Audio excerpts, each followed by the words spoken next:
கொஞ்சம் நிற்கக்கூடிய தோழர்கள் அமருங்க. பின்னாடி நிக்கிறவங்களுக்கு மறைக்கும். முன்னால் இருக்கிற தோழர்கள் கொஞ்சம் அப்படி ஒதுங்குங்கப்பா. உட்காருங்க, ரெண்டு பக்கமும் உட்காருங்க. நிகழ்ச்சி முறைப்படி தொடங்குகிறது. ஆங்காங்க நிற்கக்கூடியவங்க அமருங்கள். நன்றி. நிகழ்ச்சி முறைப்படி தொடங்குகிறது.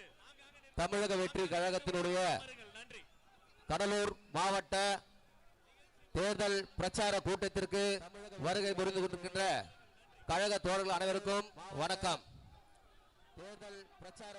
நிகழ்ச்சியில் முதலாவதாக நம்முடைய கொள்கை தலைவர்களுக்கு மாநில நிர்வாகிகள் மரியாதை செலுத்துகிறார்கள். நம்முடைய கொள்கை தலைவர்களுக்கு கழகத்தினுடைய பொதுச் செயலாளர் அண்ணன் திரு என் ஆனந்த் அவர்களை மரியாதை செலுத்துவதற்காக அன்போடு வரவேற்கின்றோம். அண்ணன் திரு என் ஆனந்த் அவர்களை அடுத்தபடியாக செலுத்துவதற்காக அன்போடு வரவேற்கின்றோம். அண்ணன் திரு செங்கோட்டையன் அவர்களை அடுத்தபடியாக மரியாதை செலுத்துவதற்காக அன்போடு அழைக்கின்றோம். அண்ணன் திரு செங்கோட்டையன் அவர்களை மரியாதை செலுத்துவது திரு ஆதவன் அர்ஜுனா. தமிழக வெற்றி கழகத்தின் கொள்கை தலைவர்களுக்கு மரியாதை. வீர வணக்கம், வீர வணக்கம். கொள்கை தலைவர்களுக்கு வீர வணக்கம், வீர வணக்கம், வீர வணக்கம். கொள்கை தலைவர்களுக்கு வீர வணக்கம், புகழ் வணக்கம், புகழ் வணக்கம். தாவே காவின் புகழ் வணக்கம், புகழ் வணக்கம், புகழ் வணக்கம். தாவே காவின் புகழ் வணக்கம். ஆங்காங்கு நின்று கொண்டிருக்கக்கூடிய கழக தோழர்கள் இடம் சாருமாறு கேட்டுக்கொண்டு நின்று கொண்டிருக்கக்கூடிய தமிழக வெற்றி கழகத்தினுடைய மாநில நிர்வாகிகள் அத்தனை பேரும் கொள்கை தலைவர்களுக்கு மலர் மரியாதை முடித்து நிகழ்ச்சியை தொடங்கி வைக்கிறார்கள். வெற்றி கழகத்தினுடைய அனைவரும் எழுந்து நிற்குமாறு அன்போடு கேட்டுக்கொள்கின்றோம். முதலாவதாக தமிழ் தாய் வாழ்த்து. அனைவரும் எழுந்து நிற்குமாறு அன்போடு கேட்டுக்கொள்கின்றோம். முதலாவதாக தமிழ் தாய் வாழ்த்து.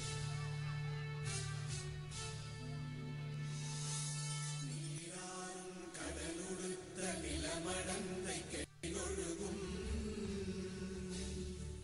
சீராரும் மதனமென திகழ்வரத கண்டனில் எக்கணமும் அதில் சிறந்த திராவிடனல் திருநாடும் தக்க சிறு திரை முதலும் தரித்தனரும் திலகமுமே அத்திலக வாசனை போல் அனைத்துலகும் இன்பமுற எத்திசையும் புகழ் மணக்க இருந்த பெரும் தமிழனங்கே தமிழனங்கே உன் சீரிழமை திறம்பி என்று செயல் மறந்து வாழ்த்துதுமே வாழ்த்துதுமே வாழ்த்துதுமே.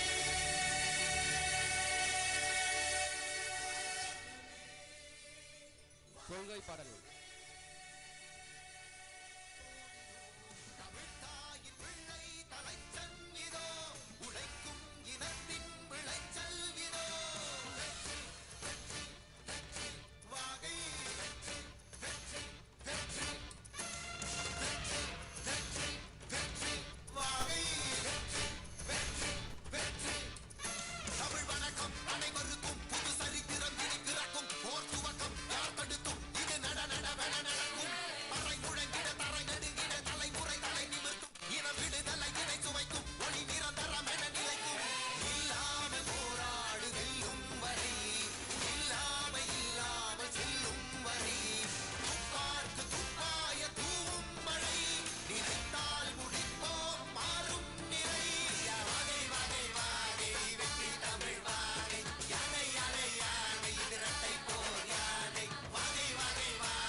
நெஞ்சில் குடியிருக்கும் தோழர்களே, பிறப்புக்கும் எல்லா உயிர்க்கும்னு சொன்ன ஆதியோன் திருவள்ளுவருடைய வழியில நம்முடைய தமிழக வெற்றி கழகத்தின் கொள்கை தலைவர்களா பகுத்தறிவு பகலவன் தந்தை பெரியாரையும் பார்போற்றும் பெருந்தலைவர் காமராஜரையும் அரசியல் சட்ட மாமேதை டாக்டர் அம்பேத்கரையும், வீர தமிழ் மங்கை வேலு நாச்சியாரையும், மக்கள் சேவகர் அஞ்சலை அம்மாளையும் நம்முடைய அரசியல் வழிகாட்டிகளாய் ஏற்று சாதி மத பாலின பாகுபாடு இல்லாத சமத்துவ சமுதாயத்தை உண்டாக்க மதச்சார்பற்ற சமூக நீதி கொள்கைகள், அதாவது செக்யூலர் சோஷியல் ஜஸ்டிஸ் ஐடியாலஜிஸோட நம்ம தமிழக வெற்றி கழகத்தின் வழியா உங்களுக்காக உழைக்கணும்னு நான் வரேன்.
அனைவரும் அமைதி காத்து அமரவும்.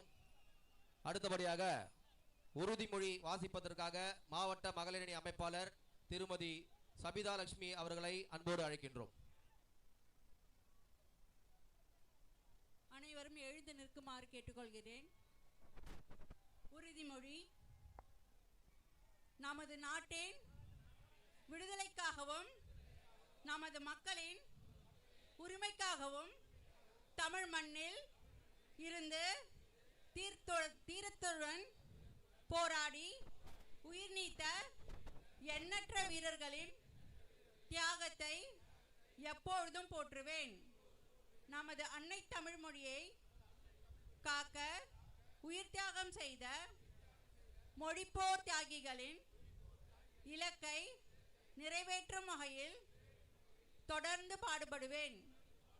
இந்திய அரசியலமைப்பு சட்டத்தின் மீதும் இறையாண்மை மீதும் நம்பிக்கை வைத்து அனைவருடன் ஒற்றுமை, சகோதரத்துவம், மத நல்லிணக்கம், சமத்துவம் ஆகியவற்றை பேணி காக்கின்ற பொறுப்புள்ள தனி மனிதராக செயல்படுவேன். மக்களாட்சி, மத சார்பின்மை, சமூக நீதி பாதையில் பயணித்து என்றும் மக்கள் நல சேவகராக கடமையாற்றுவேன் என உறுதியளிக்கின்றேன்.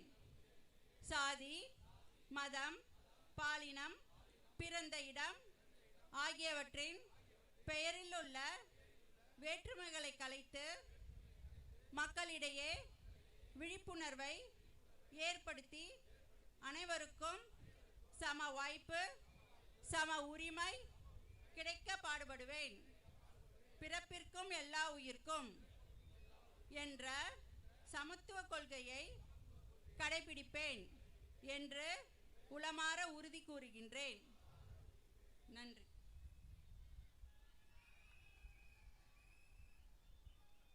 அடுத்தபடியாக மாநில நிர்வாகிகளுக்கு நம்முடைய மாவட்ட செயலாளர் அருமையண்ணன் திரு ராஜ்குமார் அவர்கள் சால்வை அணிவித்து மரியாதை செலுத்துகிறார்கள்.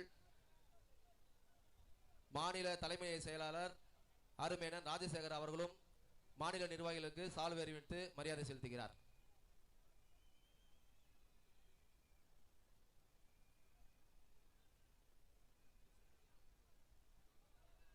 கழகத்தினுடைய பொதுச் செயலாளர் அருமை அண்ணன் என் ஆனந்த் அவர்களுக்கு மாவட்ட செயலாளர் அவர்கள் சால்வை அணிவித்து மரியாதை செலுத்துகிறார்கள். அண்ணன் செங்கோட்டையன் அவர்களுக்கு சால்வை அணிவித்து மரியாதை செலுத்தப்படுகிறது. மதிப்பிற்குரிய ஆதவர் அர்ஜுனா அவர்களுக்கு சால்வை அணிவித்து மரியாதை செலுத்தப்படுகிறது.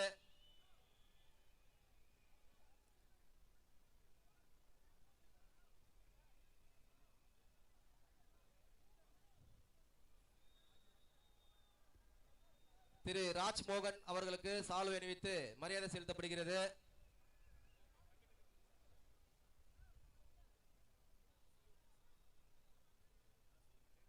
திரு ஜெகதீசன் நம்பியார் அவர்களுக்கு சால்வை அணிவித்து மரியாதை செலுத்தப்படுகிறது.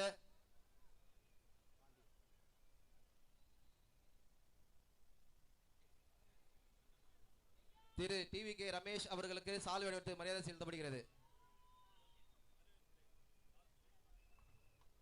அடுத்தபடியாக கடலூர் மாவட்டத்தினுடைய மாவட்ட செயலாளர், கடலூர் மாவட்டத்திற்கு ஒரு ஆலமரமாய் இருந்து நம்மை எல்லாம் அரவணைத்து வழிநடத்தி சென்று கொண்டிருக்கின்ற அருமை அண்ணன் பி. ராஜ்குமார் கடலூர் கிழக்கு மாவட்ட செயலாளர் அவர்கள் வரவேற்புரை வழங்குவதற்காக அன்போடு உங்களை அழைக்கின்றோம்.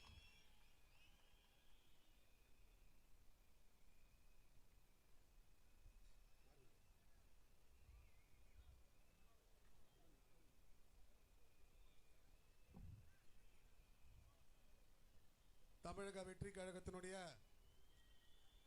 கடலூர் மாவட்டத்தில் இந்த சிறப்பு வாய்ந்த தேர்தல் பிரச்சார கூட்டத்திற்கு வருகை தந்து சிறப்பித்துக் கொண்டிருக்கின்ற,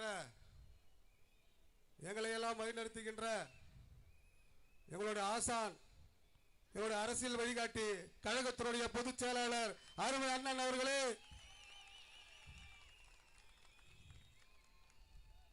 இந்த நிகழ்ச்சியிலே வந்து கலந்து கொண்டு சிறப்பித்துக் கொண்டிருக்கின்ற தேர்தல் மேலாண்மை பொறுப்பு தலைவர் ஆதவர்ஜுனா அவர்களே, ஒருங்கிணைப்பு குழு தலைவர் அண்ணன் கே.ஏ. செங்கோட்டையன் அவர்களே, இந்த நிகழ்ச்சியிலே வந்து சிறப்பித்துக் கொண்டிருக்கின்ற கழகத்தினுடைய துணை பொதுச் செயலாளர் அருமை அண்ணன் ராஜ்மோகன் அவர்களே, கழகத்தினுடைய பேச்சாளர் அருமை தம்பி ரமேஷ் அவர்களே, ஜெகவீர பாண்டியன் அண்ணன் அவர்களே, கழகத்தினுடைய தலைமை செயலாளர் அருமை சகோதரர் ராஜசேகர் அவர்களே,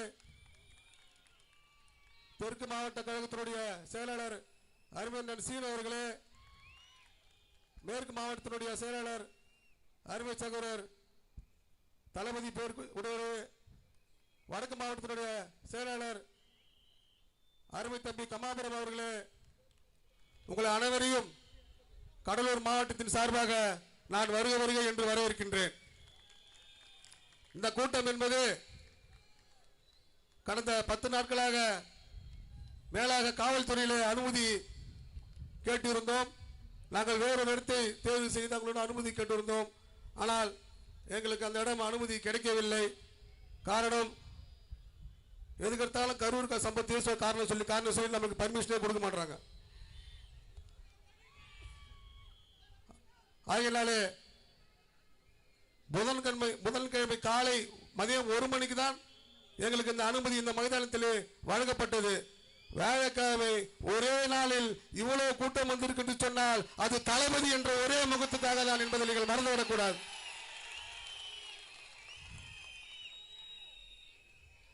அதே போல கடலூர் மாவட்டத்திலே பல்வேறு பிரச்சனைகள் உள்ளது. இங்க இருக்கக்கூடிய தீய சக்தி திமுக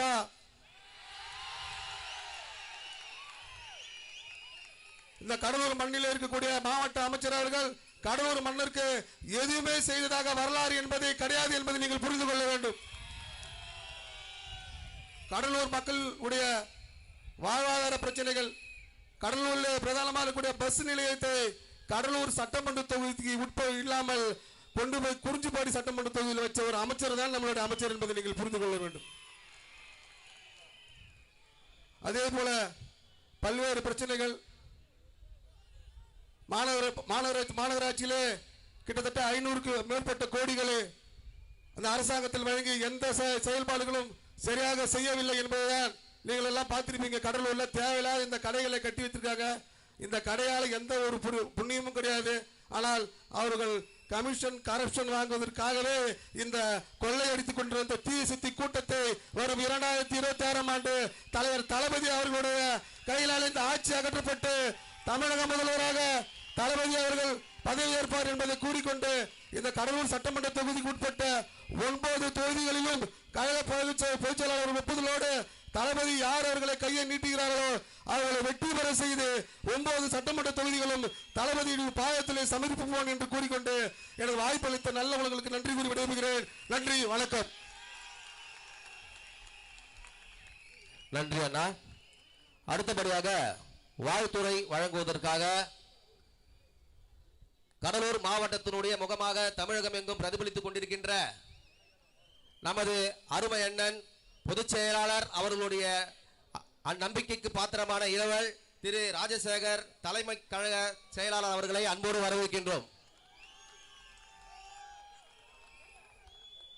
அடையாளம் தந்த தலைவர் தளபதி அவர்களுக்கும் அங்கீகாரம் தந்த பொதுச் செயலாளர் அவர்களுக்கும் முதற்கண் வணக்கத்தை தெரிவித்துக் கொண்டு இந்த கடலூர் மாவட்ட தேர்தல் பிரச்சார பொதுக்கூட்டத்தை தலைமையேற்று சீரும் சிறப்புமாக நடத்தி கொண்டிருக்கிற எங்களை எல்லாம் வழிநடத்தக்கூடிய அகில இந்திய பொதுச் செயலாளர் அருமை அண்ணன் அவர்களே மற்றும் அண்ணனோடு இணைந்து இந்த நிகழ்வினை சிறப்பிக்க வருகை புரிந்திருக்கும் தேர்தல் மேலாண்மை பிரிவு பொதுச் செயலாளர் அன்புக்குரிய அண்ணன் அவர்களே மற்றும் நிர்வாக குழு தலைமை ஒருங்கிணைப்பாளர் அன்புக்குரிய அண்ணன் அவர்களே, துணை பொதுச் செயலாளர் அண்ணன் அவர்களே, உங்கள் அனைவருக்கும் எனது பணிவான வணக்கத்தை கூறி இந்த கடலூர் மாவட்டத்திலே இந்த மக்கள் எப்போதெல்லாம் துன்பப்பட்டு துயரப்பட்டு இருக்கிறார்களோ அப்போதெல்லாம் தலைவர் தளபதி அவர்கள் நேரடியாக களத்திற்கு வந்து மக்களிடையே துன்பத்திலே துயரத்திலே பங்கெடுத்து வருதான். உதாரணமாக சொல்ல போனோம் என்றால் 1998 கடலூர் முழுக்க வெள்ளப்பாழ் வந்து மக்கள் கஷ்டப்பட்டு கொண்டிருந்த நிலையில் இதே இடத்திலே தலைவர் தளபதி அவர்கள் கடலூர் முழுக்க மக்களை திரட்டி நலத்திட்ட உதவிகள் வழங்கியவர்தான். மேலும் உலகையே உலுக்கிய சுனாமி பேரலையின் போது பாதிக்கப்பட்ட பகுதிக்கு கடலூருக்கு நேரடியாக சென்று அந்த கிராமத்தை சென்று அங்கு கூடிய அனைவருக்கும் நிவாரண உதவிகள் வழங்கியவர்தான் தலைவர் தளபதி அவர்கள். அதற்கு அடுத்தாற் போல் கடலூரே சீர்கட்டு கடலூரில் இருக்க அனைத்து மரமும் வீழ்ந்து தானே புயல் உக்கிரத்தின் போதும் தலைவர் தளபதி அவர்கள் நேரடியாக வந்து மக்களை சந்தித்து நிவாரண உதவி வழங்கி தொடர்ந்து செய்தவர்தான். அந்த வகையிலே தலைவர் தளபதி அவர்களுக்கு நன்றி தெரிவிக்கும் விதமாக இந்த கடலூர் மாவட்ட மக்கள் துணையோடு தமிழக வெற்றி கழகத்தின் தொண்டர் படை உதவியோடு கடலூர் மாவட்டத்திலே உள்ள இந்த 9 சட்டமன்ற தொகுதியிலும் தலைவர் தளபதி யாரை வேட்பாளராக அறிவிக்கிறாரோ அத்தனை பேரையும் வெற்றி பெற செய்வதோடு வருகின்ற 2026 வருகின்ற தேர்தலில் தலைவர் தளபதி அவர்களை முதலமைச்சராக சூளுரைப்போம் என்று உறுதி கூறி வாய்ப்புக்கு நன்றி கூறி விடைபெறுகிறேன். நன்றி, வணக்கம். அடுத்தபடியாக சிறப்புரை வழங்குவதற்காக திரு ஜெகதீச பாண்டியன் அவர்களை வருக வருக என அன்போடு அழைக்கின்றோம். அடங்கி நடப்பதும் அண்டி பிழைப்பதும் அடிமையாய் இருப்பதும் என் வரலாற்றிலே கிடையாது என்று பேரறிவிப்பு செய்த தமிழகத்தினுடைய வெற்றி தளபதி தலைவர் அவர்களுக்கு நன்றியை தெரிவித்து, நமது தளபதி சொல்வதை மட்டுமல்ல சிந்திப்பதையே சிறப்பாக செய்து காட்டுகிற எங்கள் கட்சியினுடைய பொதுச் செயலாளர் தாய் அண்ணன் ஆனந்தன் அவர்களுக்கும் மேடையில் இருக்கிற அனைத்து முன்னோடிகளுக்கும் முன்னால் இருக்கிற எங்கள் இளம் படை தளபதிகளுக்கும் முதற்கண் வணக்கத்தை தெரிவித்துக் கொள்கிறேன். இன்று கடலூரிலே பிறந்து காந்தியடிகளினுடைய வாயால் தென்னகத்தின் ஜான்சி ராணி என்று போட்டப்பட்ட அஞ்சலை அம்மாளியுடைய நினைவு நாள் 1857 நடைபெற்ற சிப்பாய் புரட்சியில் சுட்டு கொன்ற அந்த ஜார்ஜ் நீல்ஸினுடைய சிலையை சென்னையில் அகற்றிய பெரும் வீராங்கனையை கொள்கை தலைவராக வைத்திருக்கிற ஒரு கட்சி தமிழ்நாட்டிலே தமிழக வெற்றி கழகம் தான். உங்கள் மீது இருக்கிற சூத்திர பட்டத்தை நீக்க மூத்திர சட்டியை தூக்கி கொண்டு தொண்டு செய்த படுத்த பலம் தூய தாடி மார்பில் வெல்லும் மண்டை சுரப்பை உலகி தொழும் உங்கள் பெயரை சொன்னாலே மனதில் சிறுத்தை எழியும் என்று எங்கள் பெரியாரை கொள்கை தலைவராக தூக்கி சுமக்கிற ஒரே கட்சி தமிழக வெற்றி கழகம் தான். படிக்கவில்லை என்றால் கூட தமிழ்நாட்டில் இருக்கிற அத்தனை பிள்ளைகளும் படிக்க வேண்டும் என்பதற்காக ராஜாஜி மூடிய 6000 பள்ளிக்கூடங்களையும் சேர்த்து 15000 பள்ளிக்கூடங்களை திறந்து படிக்க வைத்த கர்ம வீரர் காமராஜரை தூக்கி சுமக்கிற ஒரே கட்சி தமிழக வெற்றி கழகம். அரசியல் நிர்ணய சபையால் பிராட்மேன் கமிட்டியுடைய சேர்மனாக நியமிக்கப்பட்ட டாக்டர் அம்பேத்கர் அரசியல் ஆசானை தூக்கி சுமக்கிற ஒரே கட்சி இன்றைக்கு தமிழகத்தில் தமிழக வெற்றி கழகம் மட்டும்தான். நீங்கள் சிந்தித்து பாருங்கள் உறவுகளே, திராவிட முன்னேற்ற கழகம் ஆட்சியில் இருந்தால் கூட அண்ணா அறிவாலயத்தில் கூட்டணியில் எத்தனை ஆதி தமிழர் கட்சிகள் கூட்டணியில் இருந்தாலும் அம்பேத்கருடைய சிலையை பனையூரிலே வைத்திருக்கிற ஒரே கட்சி தமிழக வெற்றி கழகம் நமது தலைவர் வெற்றி தலைவர் அவர்கள் மட்டும்தான். தமிழர்களுடைய மானம் போகக்கூடாது என்பதற்காக 1730 பிறந்து ஹைதரலியுடன் திப்பு சுல்தானுடன் சேர்ந்து வெள்ளையனை விரட்டிய பெருமா பாட்டி எங்கள் பாட்டி வீராங்கனை வேலுநாச்சியாரை வைத்திருக்கிற ஒரே கட்சி தமிழக வெற்றி கழகம் தான். நம்மளை பார்த்து கொள்கை இல்லை அரசியல் இல்லை என்று சொல்கிறார்கள். ஆமாம், எங்களுக்கு கொள்கை இல்லை. உங்களை போல கொள்ளையடிக்கிற கொள்கை எங்களுக்கு இல்லை. உங்களை போல கொலை செய்கிற கொள்கை எங்களுக்கு இல்லை. உங்களை போல ஊழல் செய்கிற கொள்கை எங்களது இல்லை. உங்களை போல வாரிசு அரசியல் செய்கிற கொள்கை எங்களது கிடையாது. அப்ப என்ன உங்களது? பிறப்புக்கும் எல்லாம் உயிருக்கும் சிறப்பொவ்வா செய்தொழில் வேற்றுமையான என்று 2000 ஆண்டுகளுக்கு முன்னே பாட்டன் வள்ளுவன் எழுதிய குரலை முகப்பிலே வைத்து அரசியல் செய்கிற ஒரே கட்சி தமிழக வெற்றி கழகம். உங்க குறிக்கோள் என்ன? அல்டிமேட் குறிக்கோள், இறுதி இலக்கு என்ன? எல்லாம் எல்லாருக்கும் என்று சொல்கிற பேரறிவிப்பு செய்த கட்சி தமிழக வெற்றி கழகம். எல்லாம் எனக்கு என்று சொல்கிற கட்சி திமுக. தன் கட்சியவே குடும்பமாக நினைத்தால் அது தமிழக வெற்றி கழகம். தன் குடும்பத்தை மட்டும் கட்சியாக நினைத்தால் அது திமுக. நம்மள பார்த்து சொல்ற நம்ம தளபதிக்கு அரசியல் தெரியலன்னு இந்த சொன்னாரே நம்மளுடைய தலைமை செயலாளர். பாருங்க, நான் ஏற்கனவே ஒரு மீட்டிங் பேசலாம். உங்களுடைய துணை முதல்வர் உதயநிதி ஸ்டாலின் கோழி குண்டு விளையாண்டு கொண்டிருக்கிற பொழுது ஈழத் தமிழர்களுக்காக நாகப்பட்டினத்திலே உங்க தாத்தா கருணாநிதி கச்சை தூக்கி கொடுத்ததின் காரணமாக பல்வேறு மீனவ சொந்தங்கள் தாலி இருப்பதற்கு காரணமாக உங்க கட்சி சிங்கள பௌத்த பேரினவாதத்தை எதிர்த்து நாகப்பட்டினத்திலே உண்ணாவிரதம் இருந்தாரே எங்கள் தலைவர். அது அரசியல் இல்லையா? காவிரி நதிநீர் உரிமைக்காக அந்த காவிரி நதிநீர் உரிமையும் கருணாநிதி பொதுத்துறை அமைச்சராக இருக்க போதுதான் அந்த உரிமை பறிபோனது. தான் நடிக்கிற படம் பெங்களூரிலே ஓடவில்லை என்றாலும் பரவாயில்லை, தமிழருடைய மானம் காக்கப்பட வேண்டுவதற்காக காவிரி நதியின் உரிமைக்காக உண்ணாவிரதம் இருந்தாரே தளபதி. அது அரசியல் இல்லையா? என் தங்கை அனிதா நீட்டிற்காக இருந்த போது அவர் வீட்டிற்கு சென்று உறுதுணையாக இருந்தாரே எங்கள் தலைவர். அது அரசியல் இல்லையா? நாங்கள் தமிழ் மாணவர்கள், தமிழுக்கு உயிரானவர்கள், தமிழகம் அமைதியாக இருந்தால் ஏடுகள் தூக்கி படிப்போம், இல்லை என்றால் எரிமலையாய் வெடிப்போம் என்று நாட்டு மாட்டுக்காக முத்தச்சத்தம் கேட்டுக் கொண்டிருந்த மெரினாவிலே யுத்த சத்தத்தை முனையினார்களே தமிழ் மாணவர்கள், அவர்களுக்கு உறுதுணையாக இருந்தாரே தளபதி. அது அரசியல் இல்லையா? எது அரசியல்? உங்க கட்சியில பெரியவங்களே இல்ல. நாங்கள் முதியோர் இல்லம் நடத்தவில்லையா? தமிழ் தேசிய ராணுவ படையை கட்டி எழுப்புகிறோம். அதனால் இளைஞர்கள் பெரு கூட்டம் கிடைக்கிறது. ஆகவே நம்மளை பார்த்து அரசியல் இல்லை, கொள்கை இல்லை, தற்குறி என்று சொல்கிறார்கள். யார் தற்குறி? யார் தற்குறி? தற்குறி என்றால் என்ன என்று முதலில் புரிந்து கொள்ளுங்கள். தற்குறி என்றால் தன்னை பற்றின அடையாளத்தை பதிவு செய்வதுதான் தற்குறி. அந்த காலத்தில் செப்பேடுகளில் பேரை பதிவு செய்ய முடியாது, கையெழுத்து போட முடியாது. அதனால் ஒரு குடும்பத்திற்கும் தனி மனிதனுக்குமான குறியீடு இருக்கும். அதனால் அந்த செப்பேடுகளில் தன்னுடைய குறிப்பேடுகளை குறியை பதிவு செய்வார்கள். அதற்கு பிறகு உங்களுடைய பெட்ரோலுடைய நீங்கள் பத்திரத்தில் பார்த்தால் கீரல் என்று இருக்கும், கையொப்பம் வாங்குவதற்கு பதிலாக கீரல் என்று இருக்கும். அப்படி அதற்கு பிறகுதான் கையெழுத்து வந்தது. அதனால் தன் குடும்பத்தினுடைய பெருமையை குறிக்கிற சொல்தான் தற்குறி. அதனால் யாராவது தற்குறி என்றால் நீங்கள் கவலைப்படாதீர்கள். நான் தமிழக வெற்றி கழகத்தை சேர்ந்த தன் குறிப்பை என் தலைவன் வெற்றி தலைவர் தளபதி என்று அறிவிக்கிற தற்குறி என்று பெருமையாக சொல்லுங்கள். அதற்கு பின்பு நம்மளை பார்த்து அணில் குஞ்சு என்று சொல்கிறார்கள். எனக்கு இதிகாசத்தின் மீது நம்பிக்கை இல்லை என்றாலும் சரி, ராமர் கூட சேர்ந்து கொண்டு அணில் ஒரு பாலத்தை கட்டுவதற்காக உறுதுணையாக இருந்தது. ஆனால் எந்த வீட்டில் புகுந்தாலும் உருப்படாத ஆமை குஞ்சுகளாகத்தான் இருக்கக்கூடாது. அதனால் நீங்கள் அதை பற்றி கவலைப்படாதீர்கள். என் உறவுகளே, நேரமில்லாத காரணத்தால் உங்களுக்கு ஒன்று சொல்கிறேன். இங்கு இருக்கிற கூட்டம் வேற எந்த கட்சி நான் சவாலிட்டு சொல்கிறேன். பன்னீர்செல்வம் அவர்களே, நீங்கள் உங்கள் இதே போல் ஒரு கூட்டம் நடந்தால் கோழி பிரியாணி கோட்டும் கொடுக்காமல் கொள்கைக்காக கூடுகிற ஒரு கூட்டத்தை கூட்ட முடியும் என்றால் அது இன்றைக்கு தமிழக வெற்றி கழகம் தான். ஆகவே இங்கு வந்திருக்கக்கூடிய எனது உறவுகள், நடக்க இருக்கக்கூடிய தேர்தலில் எதிரிக்கு பயம் வர வரைக்கும், உனக்கு நம்பிக்கை வர வரைக்கும் தூங்கக்கூடாது.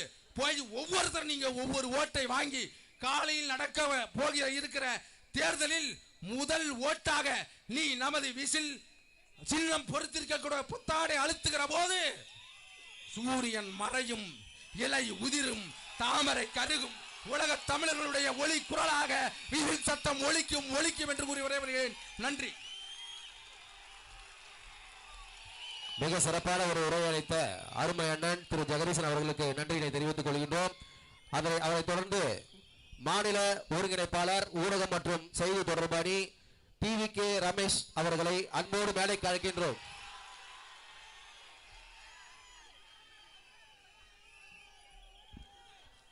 அன்னை தமிழருக்கு முதல் வணக்கம்.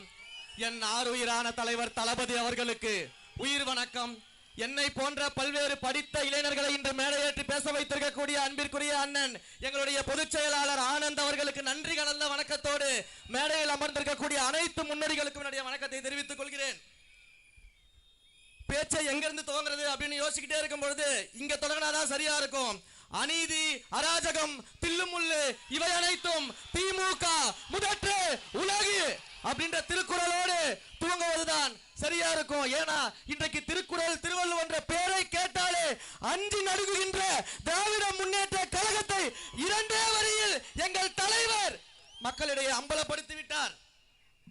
இந்த கடலூர் மண்ணிலிருந்து அஞ்சலை அம்மாளை பற்றி அண்ணன் அவர்கள் இதற்கு முன்பாக சொன்னார்கள். அந்த அஞ்சலை அம்மாள் அவர்கள் இந்த தேசத்திற்காக மகாத்மா காந்தி அவர்களுடைய வழியில எத்தனையோ சிறையை அனுபவித்தவர், எத்தனையோ முறை சிறைக்கு சென்றவர்.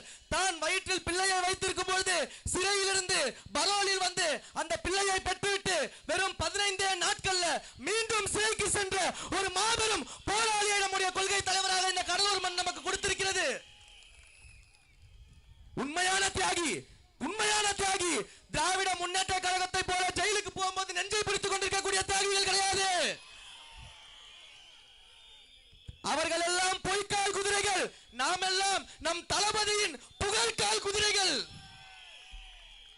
இந்த பிரச்சார பொதுக்கூட்டம் அப்படிங்கறத பார்க்கும் பொழுது ஒரு மாபெரும் பிரச்சாரத்தை தமிழக வெற்றி கழகம் முன்னெடுக்க போகிறது. தமிழக வெற்றி கழகம் அந்த பிரச்சாரத்தை முன்னெடுக்கிறது என்றால் மக்களே அந்த பிரச்சாரத்தை முன்னெடுக்கிறார்கள் என்று அர்த்தம்.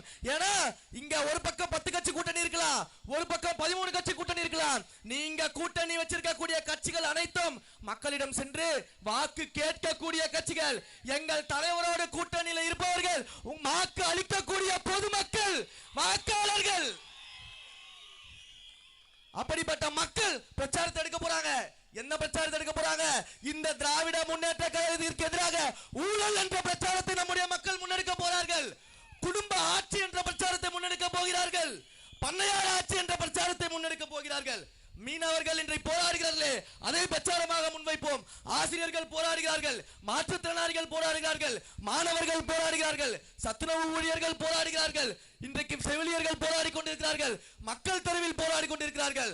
விடியல் ஆட்சி என்று சொல்லிவிட்டு மக்களை மடிய வைக்கும் ஒரு மடியல் ஆட்சி நடத்தி கொண்டிருக்கக்கூடிய திராவிட முன்னேற்ற கழகத்திற்கு எதிராக ஒட்டுமொத்த மக்களும் பிரச்சாரத்தை முன்னெடுக்க போகிறார்கள். அந்த பிரச்சாரத்தின் மாபெரும் ஆயுதம் தான் நம்முடைய சின்னம் விசில். 75 ஆண்டுகால ஆலமரம், வேப்பமரம், புளிய மரம்னு பேசிக்கிட்டு இருக்காங்க. ஆனா வெறும் 5 ரூபாய் விசில பார்த்தாலே 5 நடுங்கிட்டு இருக்காங்க. எங்கேயுமே விசில் சத்தம் கேட்க கூடாதா? எங்கேயுமே விசில் சத்தம் கேட்க கூடாது என்று அஞ்சுகிறார்கள். காவலர்கள் விசில் வச்சுக்க கூடாது, பேருந்து நடத்துனர்கள் விசில் வச்சுக்க கூடாது, குப்பை வண்டி கொண்டு வருவர்கள் விசில் வச்சிருக்க கூடாது, குழந்தைகளுக்கு விளையாட்டு போட்டி துவங்குற அம்பையர் விசில் வச்சிருக்க கூடாது, கிரிக்கெட் மேட்ச் நடக்கக்கூடிய ஸ்டேடியத்துல விசில் வச்சிருக்க கூடாது. ஐயா மு.க. ஸ்டாலின் அவர்கள் வீட்டுல காலைல எந்திரிக்கும் போது குக்கர்ல கூட விசில் சத்தம் கேட்க கூடாது அப்படிங்கிறாரா? அப்போ இந்த சின்னத்தின் மீது இவ்வளவு பயம் இருக்கிறது. இன்றைக்கு இதே ஊழலை பற்றி நாம் பேசிக் கொண்டிருக்கிறோம்.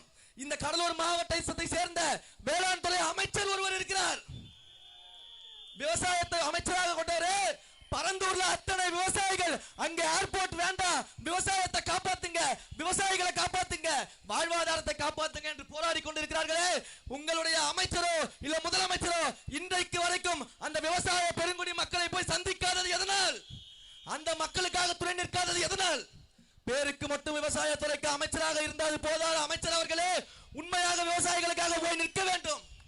ஒரு பேட்டியில பேசுறாரு, புதுசா வந்துடுறாங்க, அவங்களுக்கு விவசாயத்தை பத்தி தெரியுமா, நாத்து நடுறதை பத்தி தெரியுமா, அறுவடை செய்யறதை பத்தி தெரியுமா? முதல்ல உங்களுக்கு விவசாயிகள் போராடிக்கிட்டு இருக்காங்க, அது கண்ணுக்கு தெரியுதா உங்களுக்கு?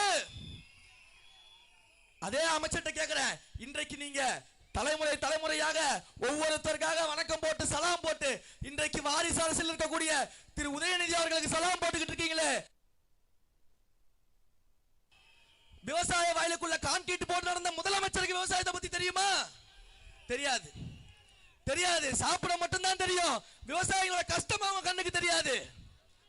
இதுல அவங்க கேட்கிறாங்க, உங்களுக்கு என்ன அனுபவம் இருக்கு, என்ன அரசியல் இருக்கு? சரி, ஒரே ஒரு கேள்வியை மட்டும் நான் கேட்கிறேன். 2017 நம்முடைய தலைவர் அவர்கள் ஒரு விருது வாங்கக்கூடிய மேடையில பேசுறாரு, திரைப்பட விருது கொடுக்கக்கூடிய மேடையில பேசுறாரு. நமக்கு சோறு போடக்கூடிய அத்தனை விவசாயிகளும் இங்க கஷ்டப்பட்டுக்கிட்டு இருக்கிறாங்க, அவங்களுடைய போராட்டத்திற்கு அரசாங்கம் செவிசாய்க்க வேண்டும். இன்றைக்கு நாடு வல்லரசாவதை விட விவசாயிகள் வாழக்கூடிய நல்லரசாக மாற வேண்டும் என்று தலைவர் பேசுறார். இன்னைக்கு ஒரு நடிகராக இருக்கும் பொழுது அதே 2017 உங்களுடைய மன்னராட்சி வாரிசு இளவரசர் உதயநிதி அவர்கள் என்ன பண்ணிக்கிட்டு இருந்தாரு? லாலா கட சாந்தி அப்படின்னு நடிச்சுக்கிட்டு இருந்தாரு. இதுதான் அரசியல். எங்கள் தலைவர் நடிகராக இருக்கும் பொழுது மக்களோடு நின்றால், அரசியல் தலைவராக வந்த பிறகும் மக்களோடு நிற்கிறார். இன்னும் 100 ஆண்டு காலம் சென்றாலும் அவர் மக்களோடு தான் நிற்பார். அதில் எந்த விதமான மாற்று கருத்தும் கிடையாது. இதே கடலூர் அமைச்சரை பத்தி விசாரிச்சுக்கிட்டே இருக்கும் பொழுது அவரை நினைச்ச உடனே ஒரே ஒரு படத்தில் வர நகைச்சுவை காட்சி தான் எனக்கு ஞாபகம் வந்தது. அதான் கையோட பிரிண்ட் போட்டு கொண்டாந்துட்டேன். அவரை நினைத்த உடனே எனக்கு ஒரே ஒரு நகைச்சுவை காட்சி தான், நம்ம எல்லாரும் பார்த்திருப்போம். ஐயா செந்தில் அவர்கள் வந்து ஒரு படத்துல நான் மலையை அப்படியே பெயர்த்து தூக்கி வேற இடத்துல வைக்க போறேன் அப்படின்னு நகைச்சுவை பண்ணியிருப்பாரு. இந்த காட்சிக்கும் இங்க கடலூர் மாவட்டத்தில் அமைச்சருக்கு என்ன வித்தியாசம்? ஒரே வித்தியாசம், செந்தில எவ்வளவு செய்ய முடியல, அமைச்சர் செஞ்சுட்டாரு. என்ன செஞ்சாரு? இந்த கடலூர்ல மக்கள் அதிகம் புழங்கக்கூடிய மத்தியில பேருந்து நிலையம் அமைக்கிறதுக்கு மக்கள் கேட்டா அதை அப்படியே கொண்டு போய் அவருடைய குறிஞ்சிப்பாடி தொகுதியில வச்சுட்டாரு. அன்றாடம் தினசரி மாணவர்கள் பெண்கள் பல கிலோமீட்டருக்கு வேற ஊர்ல இருந்து பஸ் பிடிச்சி சேலாட்டோவை பிடிச்சி கடலூர் சென்டருக்கு வர வேண்டியதா இருக்குது. அந்த மக்களுக்காக பேருந்து நிலையம் கேட்டா இவர் அப்படியே பெயர்த்து கொண்டு போய் அவருடைய தொகுதியில வச்சுட்டாரு. ஏன் அப்படி வச்சாரு? அந்த பஸ் ஸ்டாண்டை சுத்தி இருக்கிறது பூராவே ஐயாவோட இடமா. அப்ப எந்த இடத்துல பேருந்து நிலையம் வந்துச்சுன்னா, எந்த இடத்துல விமான நிலையம் வந்துச்சுன்னா, இந்த ஆட்சி அதிகாரத்தை பயன்படுத்தி மக்களை சுரண்ட முடியும் என்று ஒரு சுரண்டல் ஆட்சி நடத்தி கொண்டிருக்கக்கூடிய இந்த திராவிட முன்னேற்ற கழக அரசை வீட்டுக்கு அனுப்புவதுதான் நம்முடைய முதல் வேலை. நேரம் குறைவா இருக்கிறதுனால விரைவாகவே முடிச்சிடுறேன். இந்த விசில் சின்னம் விசில பார்த்தா யாருக்கு பயம் வரும்? போலீஸ் விசில் அடிச்சா திருடனுக்கு பயம் வரும். தமிழக வெற்றி கழகம் விசில் அடிச்சா திமுகவுக்கு பயம் வரும். காலையில என்ன சொல்றாங்க? வீட்டு வாசல்ல குப்பை வண்டிக்காரங்க கொண்டு வர விசிலா இது? கண்டிப்பா சொல்றேன், இது குப்பை வண்டியில குப்பையை அள்ளி கொண்டு போகக்கூடிய நம்முடைய தூய்மை பணியாளர்கள் அடிக்கக்கூடிய விசில் தான். ஆனா மக்கள் என்ன பண்ணுவாங்க? 5 வருஷமா வீட்டுக்குள்ள இருந்த திமுக என்ற குப்பையை மூட்டை கட்டி தெருவுக்கு கொண்டு வந்து 2026ல விசில் அடிச்சு வெளியே கொண்டு போயிடுவாங்க. இதான் நடந்துகிட்டு இருக்குது. உடனே இதெல்லாம் நம்ம கேள்வி கேட்டா முதலமைச்சர் ரேம்ப் வாக் பண்ண ஆரம்பிச்சிருவாரு. நம்ம தலைவர் திரைத்துறையிலிருந்து வந்த அரசியல் தலைவராக மாபெரும் ஆளுமையாக உருவாயிட்டாரு. ஆனா முதலமைச்சர் பாவம், முதலமைச்சர் மறந்து நடிகரா மாறிக்கிட்டு இருக்கிறாரு. மாபெரும் நடிகர் ஆயிட்டாரு. எங்களுடைய தலைவர் ரேம்ப் வாக் வந்தாருன்னா சும்மா அழகர் இறங்கி ஆத்துல வர மாதிரி ஜெகஜோதியா இருக்கும். பாவம் முதலமைச்சர் இறங்கி நடந்து வர்றார். இந்த சந்திரமுகி படத்த ஒரு வசனம் வரும்ல, அவன் கங்காவை பார்த்தாரு, கங்காவா தன்னை நினைச்சுக்கிட்டாரு, கங்காவாவே மாறிட்டாரு அப்படிங்கிற மாதிரி நம்முடைய தலைவரை பற்றியே 24 மணி நேரம் சிந்திச்சு நம்ம தலைவராகவே மாறணும்னு நினைச்சுக்கிட்டு இருக்கிறாரு. அதுலயும் நம்முடைய தோழர்கள்லாம் துண்டு தூக்கி போட்டு மாலை தூக்கி போட்டு நம்ம தலைவர் அதை அழகா வாங்கி எடுத்துக்கிட்டாரு, அவங்களுக்கு போட்டு விட்டாரு. பாவம் அண்ணன் மு.க. ஸ்டாலின் அவர்கள் மேல அவங்க சொந்த கட்சிக்காரங்களுக்கு என்ன கோபம் தெரியல, துண்டை எல்லாம் அப்படி பந்து போல மடிச்சு சடால் அடிக்க ஆரம்பிச்சிட்டாங்க. அப்போ உண்மையாக ஒரு ரூபா கூட கொடுக்காம, சாப்பாடு கொடுக்காம, பணம் கொடுக்காம, குப்பை வண்டியில போய் ஏத்திக்கிட்டு வராம, குறிப்பா மதுபான பாட்டல் கொடுக்காம அன்புக்காக ஒரு கூட்டம் சேருதுன்னா என் தலைவருக்காக மட்டும்தான். 200 ரூபாய் கொடுத்து கூட்டிட்டு வந்தா இப்படிதான் நடக்கும். எனவே இந்த கடலூர் மாவட்டத்தை பொறுத்த வரைக்கும் இருக்கக்கூடிய 9 சட்டமன்ற தொகுதியிலும் தலைவர் தளபதி யாரை வேட்பாளராக நிறுத்துகிறாரோ அவரை சட்டமன்றத்திற்கு அனுப்ப வேண்டியது உங்களுடைய பொறுப்பு. உங்கள் அனைவருக்கும் தேவையானதை வீடு தேடி கொண்டு வருவது எங்களுடைய பொறுப்பு என்பதை சொல்லிக்கொண்டு, எல்லாரும் வைக்கக்கூடிய விமர்சனம் சின்ன பசங்களை வச்சு எப்படி அரசியல் பண்ணுவாங்க, சின்ன பசங்களை வச்சு அப்படி ஆட்சி நடத்துவாங்க அப்படின்னு கேக்குறாங்களே, பதில் சொல்லுங்க. இந்த சின்ன பசங்க 2026 தேர்தலில் உங்கள் ஆட்சிக்கு முடிவுரை எழுதி எங்கள் தலைவரின் நல்லாட்சிக்கு துவக்க உரை எழுதுவோம். எத்தனை அதட்டல்கள், உருட்டல்கள், மிரட்டல்கள் வந்தாலும் அஞ்ச மாட்டோம். தேர்தல் களத்தில் திமுகவின் கதை முடிக்காமல் ஓய மாட்டோம். வாழ்க தளபதி, வாழ்க தளபதி, வாழ்க தளபதி. நன்றி. அடுத்தபடியாக கழகத்தினுடைய துணை பொதுச் செயலாளர் திரு ராஜ்மோகன் அவர்களை வரவேற்கின்றோம்.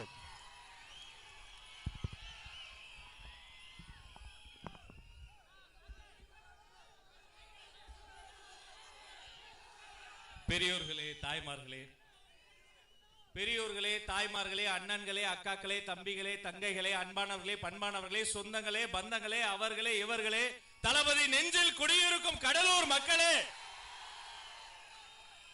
தமிழ்நாட்டின் தலையெழுத்தை திருத்தி எழுதுவதற்காக தன்னுடைய வாழ்க்கையின் உச்சத்தை தூக்கி போட்டு வந்த தர்மத்தாயின் தவ புதல்வன் வெற்றி தலைவர் அவர்களே, அவர் சொல்வதை அல்ல நினைப்பதையே நடத்தி முடிக்கக்கூடிய தளபதியின் தளபதி போற்றுதலுக்குரிய பொதுச் செயலாளர் அண்ணன் ஆனந்த் அவர்களே, இந்த கைத்தட்டெல்லாம் பத்தாது, அரகம் நிறைந்த கரவொலி தர்றோம்.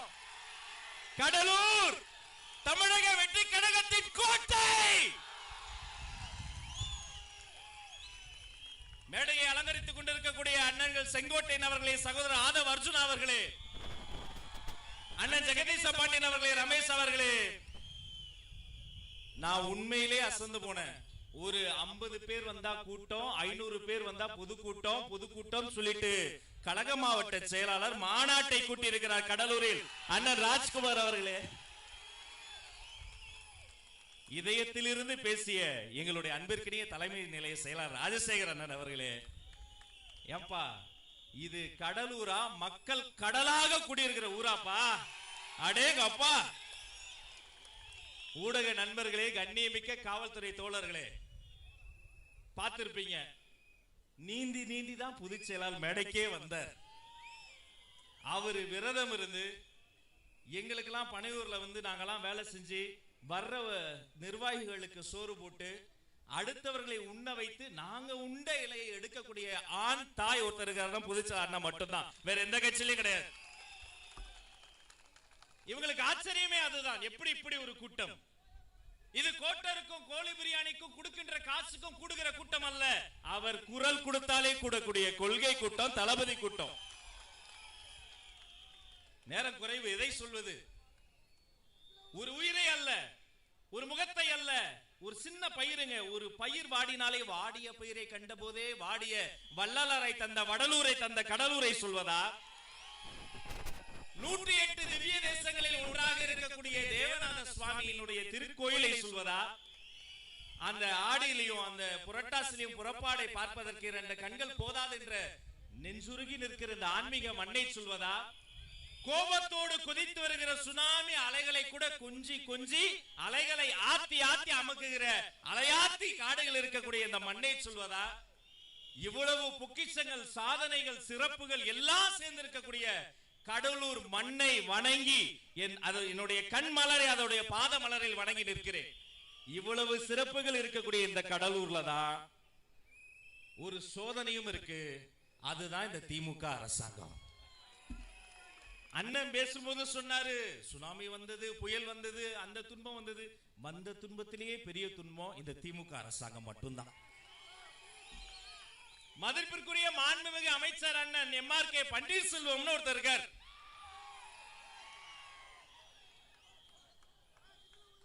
பாதி பேருக்கு தெரியல. ஏன்னா மதிப்பிற்குரிய அண்ணன் தொகுதிக்குள்ளார அவ்வளவு பிரச்சனை இருக்கு. சுத்தி சுத்தி சுத்தி வருவாருன்னு பார்த்தா மேடையில துண்டு எடுத்துக்கிட்டு சுத்தி சுத்தி சுத்தி. இதுல நம்மள கொள்கை இல்லாத கூட்டமா? தமிழக வெற்றி கழகத்தினுடைய கூட்டம் எப்படி தொடங்கியது பாத்தீங்கல்ல. உண்மையிலே மத்த கட்சியெல்லாம் தலைமை கழக நிர்வாகிகள் வருகிற வரைக்கும் மேடையில குத்துப்பாட்டு போடுவாங்க. குத்துப்பாட்டு போட்டு நிகழ்ச்சி தொடங்கினா திமுக, கொள்கை பாடலோடு நிகழ்ச்சி தொடங்கினா தாவேக. கடலூர்லயே கட்டாதான் சார் அதுக்கு பேரு கடலூர் பஸ் ஸ்டாண்டு. குறிஞ்சிப்பாடியில போய் வச்சிட்டீங்களே சார், என்ன ஒரு உலக சோதனை.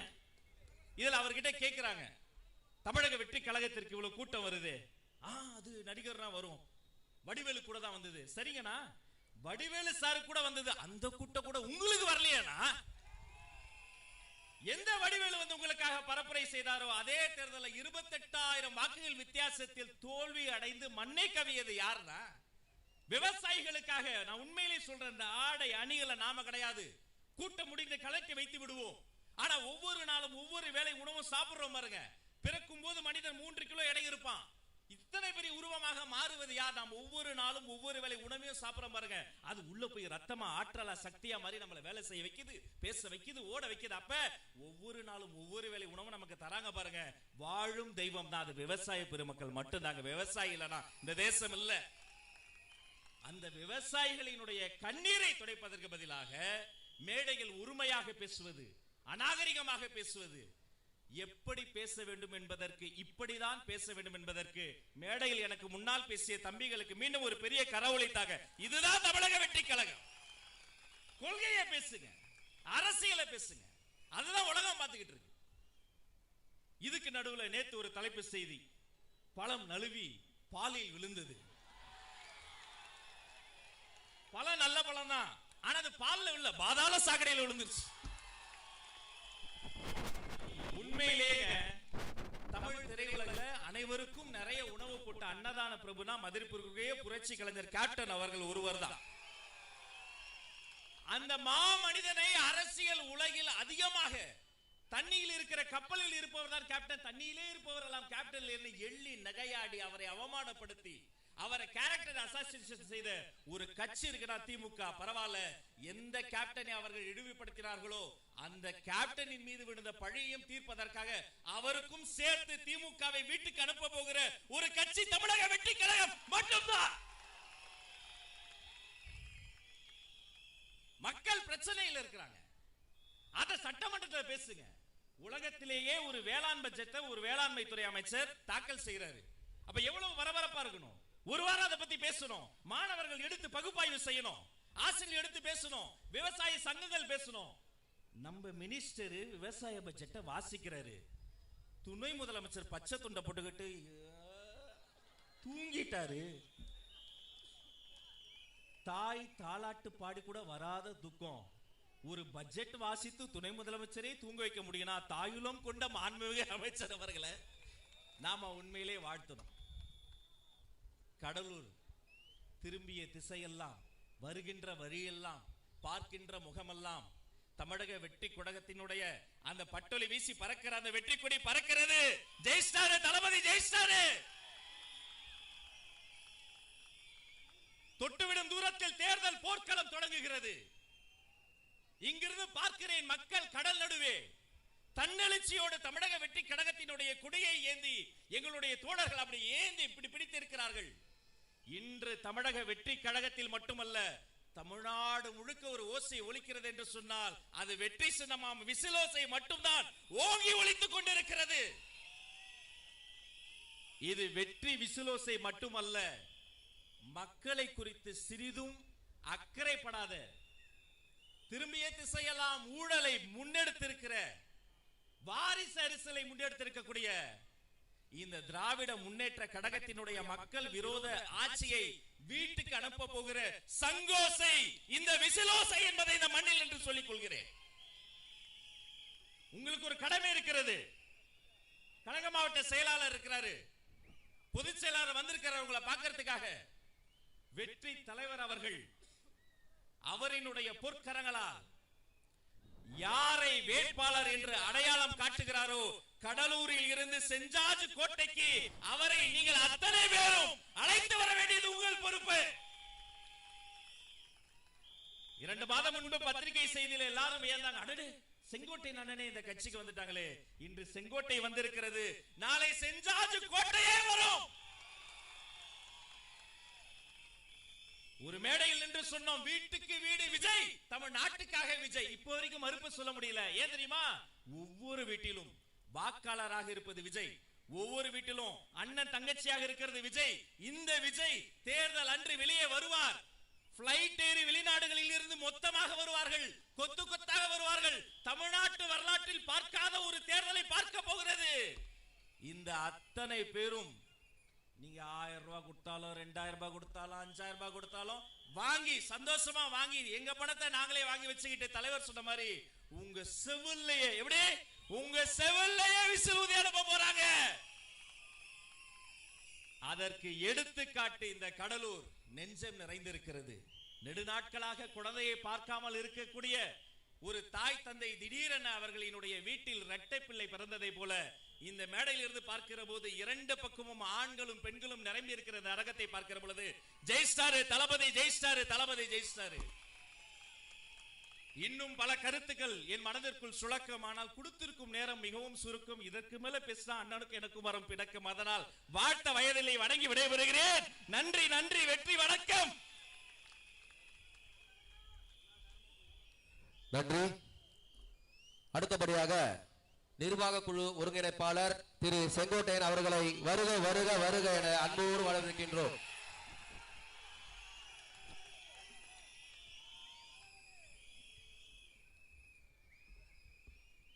இனிய நிகழ்ச்சியின் தனக்கது வாழாது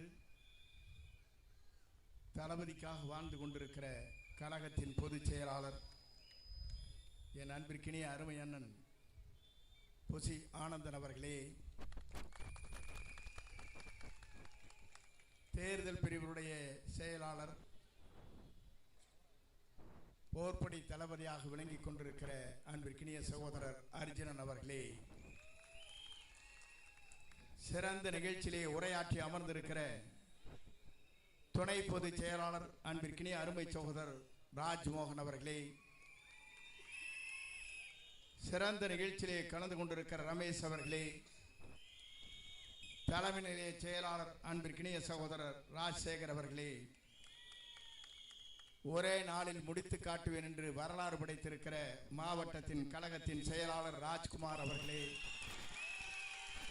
சீன் அவர்களே, விஜய் அவர்களே, ஆனந்த் அவர்களே, ஜெகதீஷ் பாண்டியன் அவர்களே, சிறந்த நிகழ்ச்சியிலே இங்கே வருகை தந்து தளபதியை நாளை கோட்டைக்கு அனுப்ப இருக்கிற ஆற்றல் மிக்க அன்பிற்கினிய சகோதரர்களே, நண்பர்களே, உங்கள் அத்தனை பேருக்கும் எனது பணிவான வணக்கத்தை முதலில் நான் தெரிவித்துக் கொள்கிறேன். 1972 என்னுடைய பயணத்தை துவங்கினேன். முதலே புரட்சி தலைவர் கோட்டைக்கு அவரோடு செல்லுகிற வாய்ப்பு எனக்கு கிடைத்தது. அதற்கு பிறகு புரட்சி தலைவர் அம்மா வழியில் கோட்டைக்கு செல்கிற வழி எனக்கு அந்த வாய்ப்பு கிடைத்தது. 45 ஆண்டு கால அரசியலுக்கு பிறகு என்னை தூக்கி எறிந்ததற்கு பிறகு என்னை தூக்கி பிடித்தவர் தான் தளபதி என்பதை இன்றைக்கும் நான் நெஞ்சத்தோடு எண்ணி பார்க்கிறேன். ஏன் அதை சொல்லுகிறேன் சொன்னால், இன்று இருப்பவருடைய நிலை வேறு, ஆனால் இங்கே அமர்ந்து கொண்டிருப்பவருடைய நிலை வேறு, நாளை ஆளப்போகிற நிலையே வேறு என்பதை நான் அறிவேன். நான் இதை குறிப்பிடுவதற்கு காரணம், 3வது தலைவராக நாளை ஆட்சி கட்டளை அமரப்போகிற நம்முடைய வெற்றி தளபதி தான் ஆட்சி ஆளப் போகிறார். நான் குறிப்பிடுவதற்கு காரணம் எல்லா இயக்கங்களும் இருக்கின்றவர்கள் வியந்து போயிருக்கிறார்கள். நாட்டிலே நாம் இன்றைக்கு கடலூரிலே பேசுகிறோம். கடலாக மக்கள் இங்கே கூடியிருக்கிறார்கள். அனுமதி ஒரே நாள் தான். நம்மை வெல்வதற்கு எந்த சக்தியாலும் முடியாது என்பதை இந்த கூட்டம் இன்றைக்கு எடுத்து காட்டிக் கொண்டிருக்கிறது. ஏன் என்று சொன்னால், இந்த கூட்டத்தை கூட்ட வேண்டும் என்று சொன்னால் மாற்றுக் கட்சியை சார்ந்தவர்களுக்கு 2 கோடி ரூபாய் செலவு செய்ய வேண்டும். 1 ரூபாய் கூட செலவு செய்யாமல் இங்கே கூட்டம் கூடப்பட்டிருக்கிறது என்று சொன்னால் இது தளபதிக்கு பின்னாலே இருக்கிற ஆர்ப்பரித்து வருகிற கூட்டம். இந்த கூட்டத்தை எவராலும் வெல்ல முடியாது. ஏன்னு சொன்னால் அதை சொல்வதற்கு காரணம், நம்முடைய கொள்கை தலைவர்கள் இருக்கிறார்கள். கொள்கை தலைவர்களை பொறுத்தவரையிலும் அஞ்சலை அம்மா அவர்கள் இந்த மண்ணிலே பிறந்தவர், நாட்டிற்காக தியாகத்தை செய்தவர். அவருடைய நினைவு நாள் இன்றைக்கு. அதைத்தான் எண்ணி பார்க்கிறேன். கடவுளே, அந்த நாளிலே நான் பேசுகிற நல்ல வாய்ப்பு எனக்கு கிடைத்தமைக்கு கூறான கோடி நன்றி மலர்களை உங்களுக்கு நான் தெரிவித்துக் கொள்கிறேன். என்று எனக்கு முன்னாலே பேசியவர் சொன்னார்கள், தந்தை பெரியார், காமராஜர் அவர்கள், அதே போல சட்டமேதை அம்பேத்கர் என்று சொன்னார்கள். விடுதலைக்காகவே தன்னை அர்ப்பணித்துக் கொண்டிருக்கிற பல்வேறு தலைவர்கள் இங்கே இருக்கிறார். நம்மை பொறுத்தவரை நான் இன்னைக்கு எண்ணி பார்க்கிறேன். ஒரு வரலாறு படைக்கப்பட்டிருக்கிற இந்த கடவுளில் நாளை ஆட்சி மாற்றத்திற்கு இந்த கூட்டம் தான். நான் பார்க்கிற போது இங்கே குறைவான கூட்டம் இருக்குமா என்று நான் எண்ணி வந்தேன். ஆனால் வெற்றி விழா கூட்டத்தை போல இங்கே கூட்டம் கூடியிருக்கிற காட்சியை நான் காணுகிற போது, உங்களை வெல்வதற்கு எந்த சக்தியாலும் இனி தமிழகத்திலே முடியாது என்ற வரலாற்றை நீங்கள் படைக்கப் போகிறீர்கள். இந்த வரலாற்றுக்கு சொந்தக்காரர் நீங்கள். இங்கே எனக்கு முன்னாலே உரையாற்றுவர் சொன்னார்கள், 2 ஆட்சிகள் தமிழ்நாட்டில் ஆண்டு இருக்கிறது. புரட்சி தலைவருக்கு பிறகு, புரட்சி தலைவர் அம்மாவுக்கு பிறகு ஆட்சி நடத்தியவர்கள் இன்றைக்கு ஆட்சி நடத்தி கொண்டிருக்கிறது. அத்தனை பேருக்கும் நான் இன்றைக்கு சொல்கிறேன், இன்றைக்கு திராவிட முன்னேற்ற கழகத்தை ஆட்சி கட்டிலிருந்து தூக்கி எறிவதற்கு ஒரே சக்தி தான் நம்முடைய தளபதி ஒருவரால் தான் முடிவு வைத்தவரை எவராலும் முடியாது என்பதை நாட்டு மக்கள் ஏற்றுக்கொண்டிருக்கிறார்கள். நீங்கள் கவலைப்பட தேவையில்லை. சில பேர் இடையிலே வருகிறார். நான் இன்றைக்கு சொல்லுகிறேன் அவர்களுக்கெல்லாம், உங்களால் என்றைக்கும் திராவிட முன்னேற்ற கழகத்தை வீழ்த்த முடியாது. வீழ்த்துகிற சக்தி நம்முடைய தமிழகத்தின் வெற்றி தளபதியாக விளங்கிக் கொண்டிருக்கிற தளபதி ஒருவரால் தான் முடிவு வைத்தவரை எவராலும் முடியாது என்பதை நீங்கள் உணர்ந்திருக்க வேண்டும். சில பேர் நினைக்கிறார்கள் அங்கே இங்கு ஓடிக்கொண்டிருக்கிறார். அந்த ஓடுகிற நண்பர்களுக்கு சொல்லுகிறேன், வீழ்த்தும் சக்தி இங்கேதான் இருக்கிறது, மறந்து விடாதீர்கள். திராவிட முன்னேற்ற கழகத்தை வீழ்த்த வேண்டும் என்று சொன்னால் மக்கள் நல்லாட்சி நடத்துவதற்கு, நாளை எதிர்காலத்தை நம்பியிருக்கிற மக்களுக்கு கண்ணீரை துடைப்பதற்கு, நம்முடைய தமிழகத்தின் வெற்றி கழகத்துடைய தலைவராக மட்டுமல்ல, இந்திய நாடை வியக்கத்தக்க அளவிற்கு ஒரு வரலாற்றை படைக்கிற தலைவராக தமிழகத்திலே வீரனை போட போகிறார் என்பதை நீங்கள் மறந்துவிடக் கூடாது. நான் இதையெல்லாம் சொல்வதற்கு காரணம், இங்கே இருக்கின்றவர் சொன்னார்கள், கடவுளே 9 சட்டமன்ற தொகுதி என்று சொன்னார்கள். கன்னியாகுமரியில் இருந்து சென்னை வரையிலும் 234 தொகுதியிலும் அவர்தான் வெற்றி பெறுவார், யாராலும் மாற்றி காட்ட முடியாது என்ற வரலாற்றை தமிழகத்தில் நாம் படைப்போம். நான் எதற்காக சொல்லி என்று சொன்னால், காலத்தின் சூழ்நிலையை கருதி நான் உரையை சுருக்கி இங்கே பேசிக் கொண்டிருக்கிறேன். ஏனென்று சொன்னால், நீங்கள் 3 மணிக்கு இங்கே வந்தீர்கள். ஆனால் மாற்றுக் கட்சியை பார்க்கின்ற போது 1 மணி நேரம் கூட கூட்டம் இருப்பதில்லை.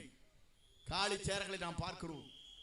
ஆனால் காலி செய்கிற கூட்டம் தான் இங்கே வெற்றி கழகத்துடைய தலைவருடைய பட்டாளங்கள் இங்கே இருக்கிறது என்று என்னால் உணர முடிகிறது. அதைத்தான் இங்கே சொல்லுகிற போது, பூட்டிய இரும்பு கதவை உடைத்து விட்டு சிறுத்தியே வா, நாம் சொல்லும் வழிகளை கொள்கைகளை நீங்கள் முரசுகளால் கொட்டி வாருங்கள் என்று அழைத்து விடைபெறுகிறேன். நன்றி, வணக்கம். நன்றி ஐயா. அடுத்தபடியாக தேர்தல் மேலாண்மை பொதுச் செயலாளர் அருமையண்ணன் ஆதவ் அர்ஜுனா அவர்களை வருக வருக வருக என வரவேற்கின்றோம்.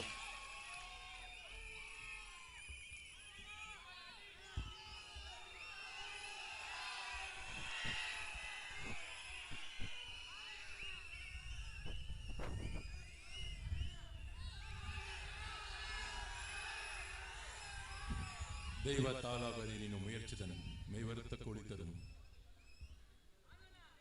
கழக பொதுச் செயலாளர் அண்ணன் திரு ஆனந்த் அவர்களே, நிர்வாக குழு ஒருங்கிணைப்பாளர் திரு அண்ணன் செங்கோட்டையன் அவர்களே, தலைமை நிலைச் செயலாளர் ஏ ராஜசேகர் அவர்களே, துணை பொதுச் செயலாளர் திரு ராஜ்மோகன் அவர்களே, மாநில ஒருங்கிணைப்பாளர் ஊடகம் மற்றும் செய்தி தொடர்பு அணி திரு ரமேஷ் அவர்களே, கடலூர் கிழக்கு மாவட்ட செயலர் ராஜ்குமார் அவர்களே, கடலூர் தெற்கு மாவட்ட செயலாளர் சீனு அவர்களே, கடலூர் மேற்கு மாவட்ட செயலர் EMR விஜய் அவர்களே, கடலூர் வடக்கு மாவட்ட செயலர் MK ஆனந்த் அவர்களே, கடலூர் மாவட்ட நிர்வாகிகள் மற்றும் கடலூர் மக்கள், அண்ணன், அம்மா, தங்கை, என்னுடைய தோழர்கள் அவர்களுக்கும் என்னுடைய வணக்கத்தை தெரிவித்து 2026 முதல்வர் நம்மளுடைய அண்ணன், நம்மளுடைய தலைவர் அவர்களுக்கும் வணக்கத்தை தெரிவித்து, எவ்வளவு அருமையான கூட்டம் உங்களை பார்க்கும் பொழுது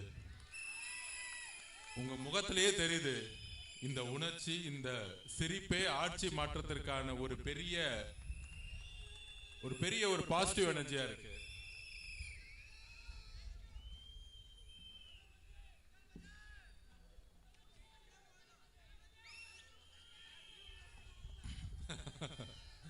அது இல்லாம இல்லையா, அதாவது இன்றைக்கு நம்மளுடைய கடலூர்ல இருந்து தேர்ந்தெடுக்கப்பட்ட சட்டமன்ற உறுப்பினர், நம்மளுடைய கொள்கை தலைவர் அஞ்சலை அம்மாள் அவருடைய நினைவு நாள். அவர்களுக்கு வணக்கத்தை தெரிவித்து எங்கிருந்து ஆரம்பிக்கலாம்?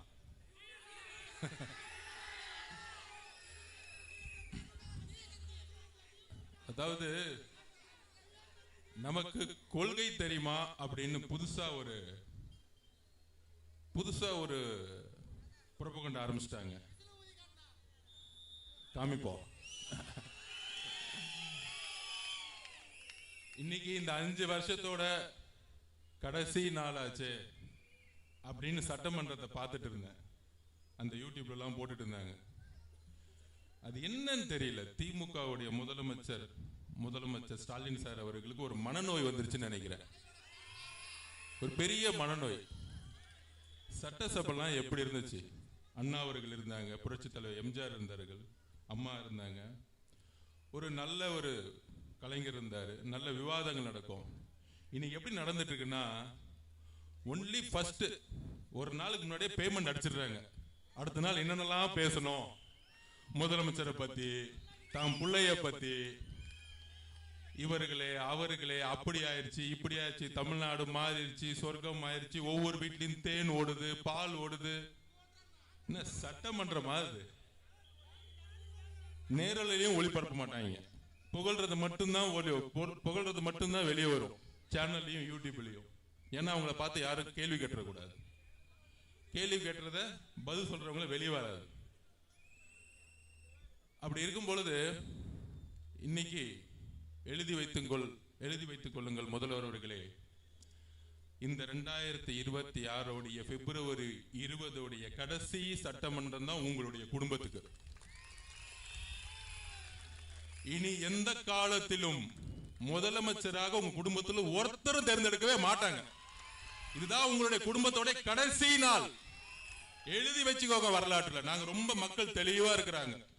சந்தோஷமா இன்னைக்கு கிளம்பிட்டீங்க.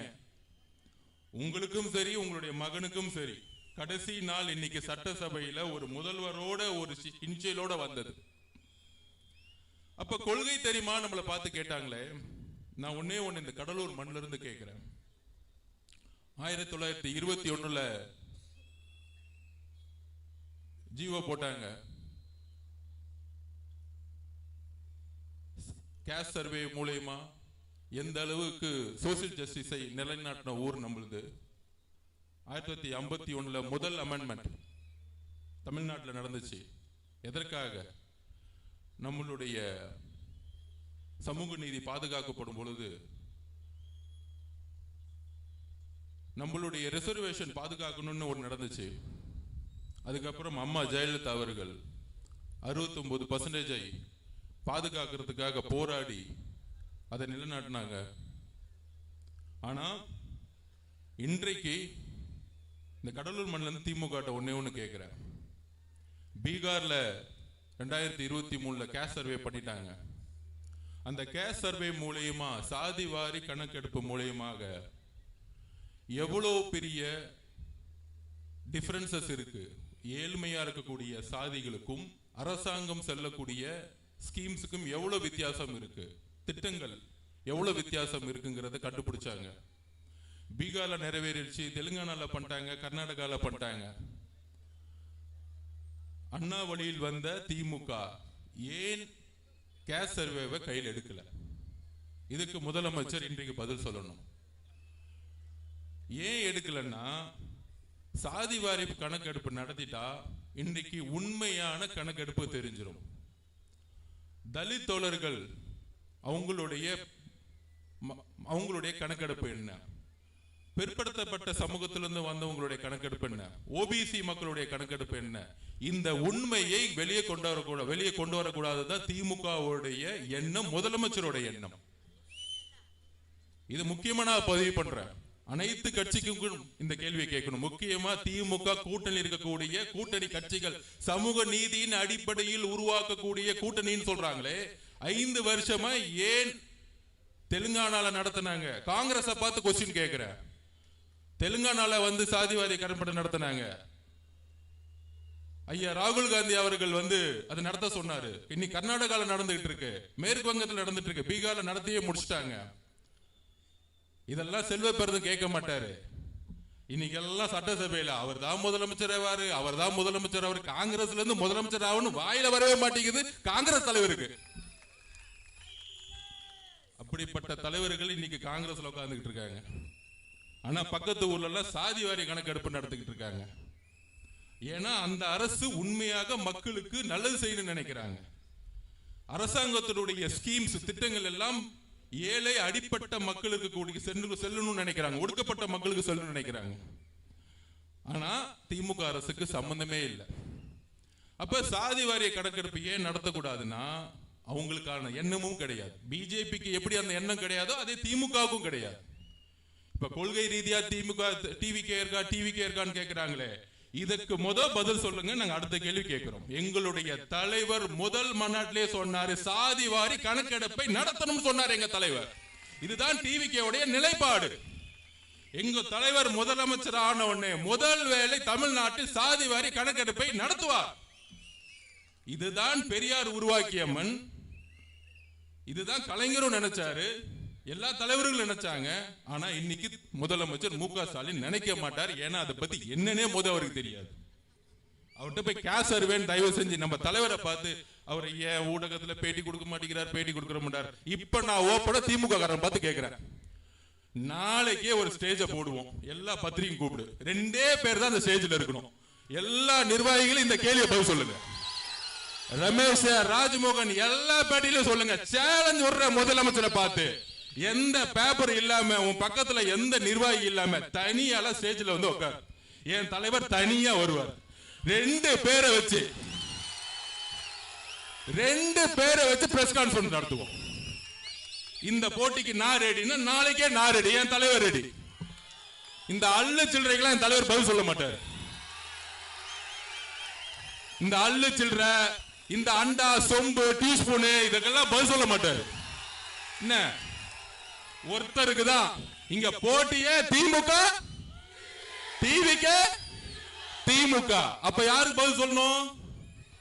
உங்க முதலமைச்சருக்கு உண்மையாலே சமூக நீதியை பத்தி அறிவு இருந்தா, உங்க முதலமைச்சருக்கு பொருளாதாரத்தை பத்தி அறிவு இருந்தா, உங்க முதலமைச்சருக்கு நிர்வாகத்தை பத்தி அறிவு இருந்தா, உங்க முதலமைச்சருக்கு சாதி வாரிய கணக்கெடுப்பு பத்தி அறிவு இருந்தா தைரியமா பிரஸ் கான்ஃபரன்ஸ் சொல்லுங்க, எங்க தலைவர் வராரு, நீங்க வாங்க. இன்னமேட்டு பிரஸ் கான்ஃபரன்ஸ் பத்தி பேசினா மாண்புமிகு முதலமைச்சர் நீங்க வாங்க. 2 பேரும் எப்படி அமெரிக்கால உட்கார்ந்து முதலமைச்சர் பிரைம் மினிஸ்டர் பிரசிடென்ட் ஆகிறதுக்கு முன்னாடி 2 பேரும் உட்கார்ந்து பேசுவாங்க மக்கள் முன்னாடி. 2 பேரை பேச வைப்போம். ஃபர்ஸ்ட் ஷாட்லயே அவுட். ஏன்னா ஷூட்டிங் இல்ல, கேமரால சிஎம் போயிட்டே இருப்பாரு. எங்க தலைவருக்கு கேமராவே தேவையில்லை, அவர் ஆல்ரெடி நடிகரா இருந்து வந்தவரியா. நீ ஸ்கிரிப்ட், அவரு உணர்வு. இங்க உண்மை இருக்கு, நீ ஸ்கிரிப்ட்ல இருக்கிற. ஸ்கிரிப்டுக்கு உண்மைக்கு நிறைய வித்தியாசம் இருக்கு. மாண்புமிகு முதலமைச்சர் அவர்களே, பிரஸ் கான்ஃபரன்ஸ் பத்தி நீங்க பேசுறீங்க. எப்ப பார்த்தாலும் திமுக மேடையில டிவி எல்லாம் பாருங்க, அதான் டிவில பாருங்க, எந்த திமுக காரனும் வந்து பேசுறதே கிடையாது. டிவில பேசுறது எல்லாம் பத்திரிகையாளர்னு சொல்லிட்டு உட்கார்ந்துட்டு இருக்காங்க. ஏன்னா பேச தெரியாத ஒரு கட்சி தான் இன்னைக்கு திமுக. நம்மள பார்த்து பேச தெரியுமா பேச தெரியுமா பேச தெரியுமான்னு கேக்குறாங்க. அப்ப உடனே நியூஸ் பயங்கரமா, பழம் நழுவி பாலில் விழுந்தது. அது கலைஞர் 2016 சொன்னாருப்பா. இது அவுட் ஆஃப் சிலபஸ் ஆயிடுச்சு. இப்ப என்னைக்கு வந்து வண்டியை ஓட்டிட்டு இருக்கீங்க? பழம் நழுவி கெட்டு போன பால்ல விழுந்துருச்சு, அவ்வளவுதான் மேட்ரு. கெட்டு போன பால்ல உளுந்து என்ன பிரயோஜனம்? யார் குடிக்க போறா? அதாவது திமுக அப்படியே ஆரம்பிச்சிருச்சுன்னா, ஒரே ஒரு தலைவர், நம்ம தலைவரை பார்த்து அவர் பேரை சொல்றாங்களோ இல்லையோ, டெய்லி தூக்கத்துல இருந்து எந்திரிச்சு, தலைவர் சொன்ன மாதிரி தூக்கத்துல எந்திரிச்சா கூட விசில் அடிச்சிட்டு இருப்பார். அந்த மாதிரி டெய்லி ஒரு பிரச்சனை. இது எப்படி நம்ம தலைவரை ஜெயிக்கலாம்? தமிழக வெற்றி கழகத்தை ஜெயிக்கணும். பர்சன்டேஜ் பாட்டு 27, 30, 32% போயிட்டே இருக்கு. எப்படி வந்து நிப்பாட்டணும்? ஒன்னும் புரியல. திடீர்னு வந்து முதலமைச்சர் அவர்கள் திடீர்னு ஒண்ணு MK Stalin share auto service ஒன்று ஆரம்பிச்சிட்டார்.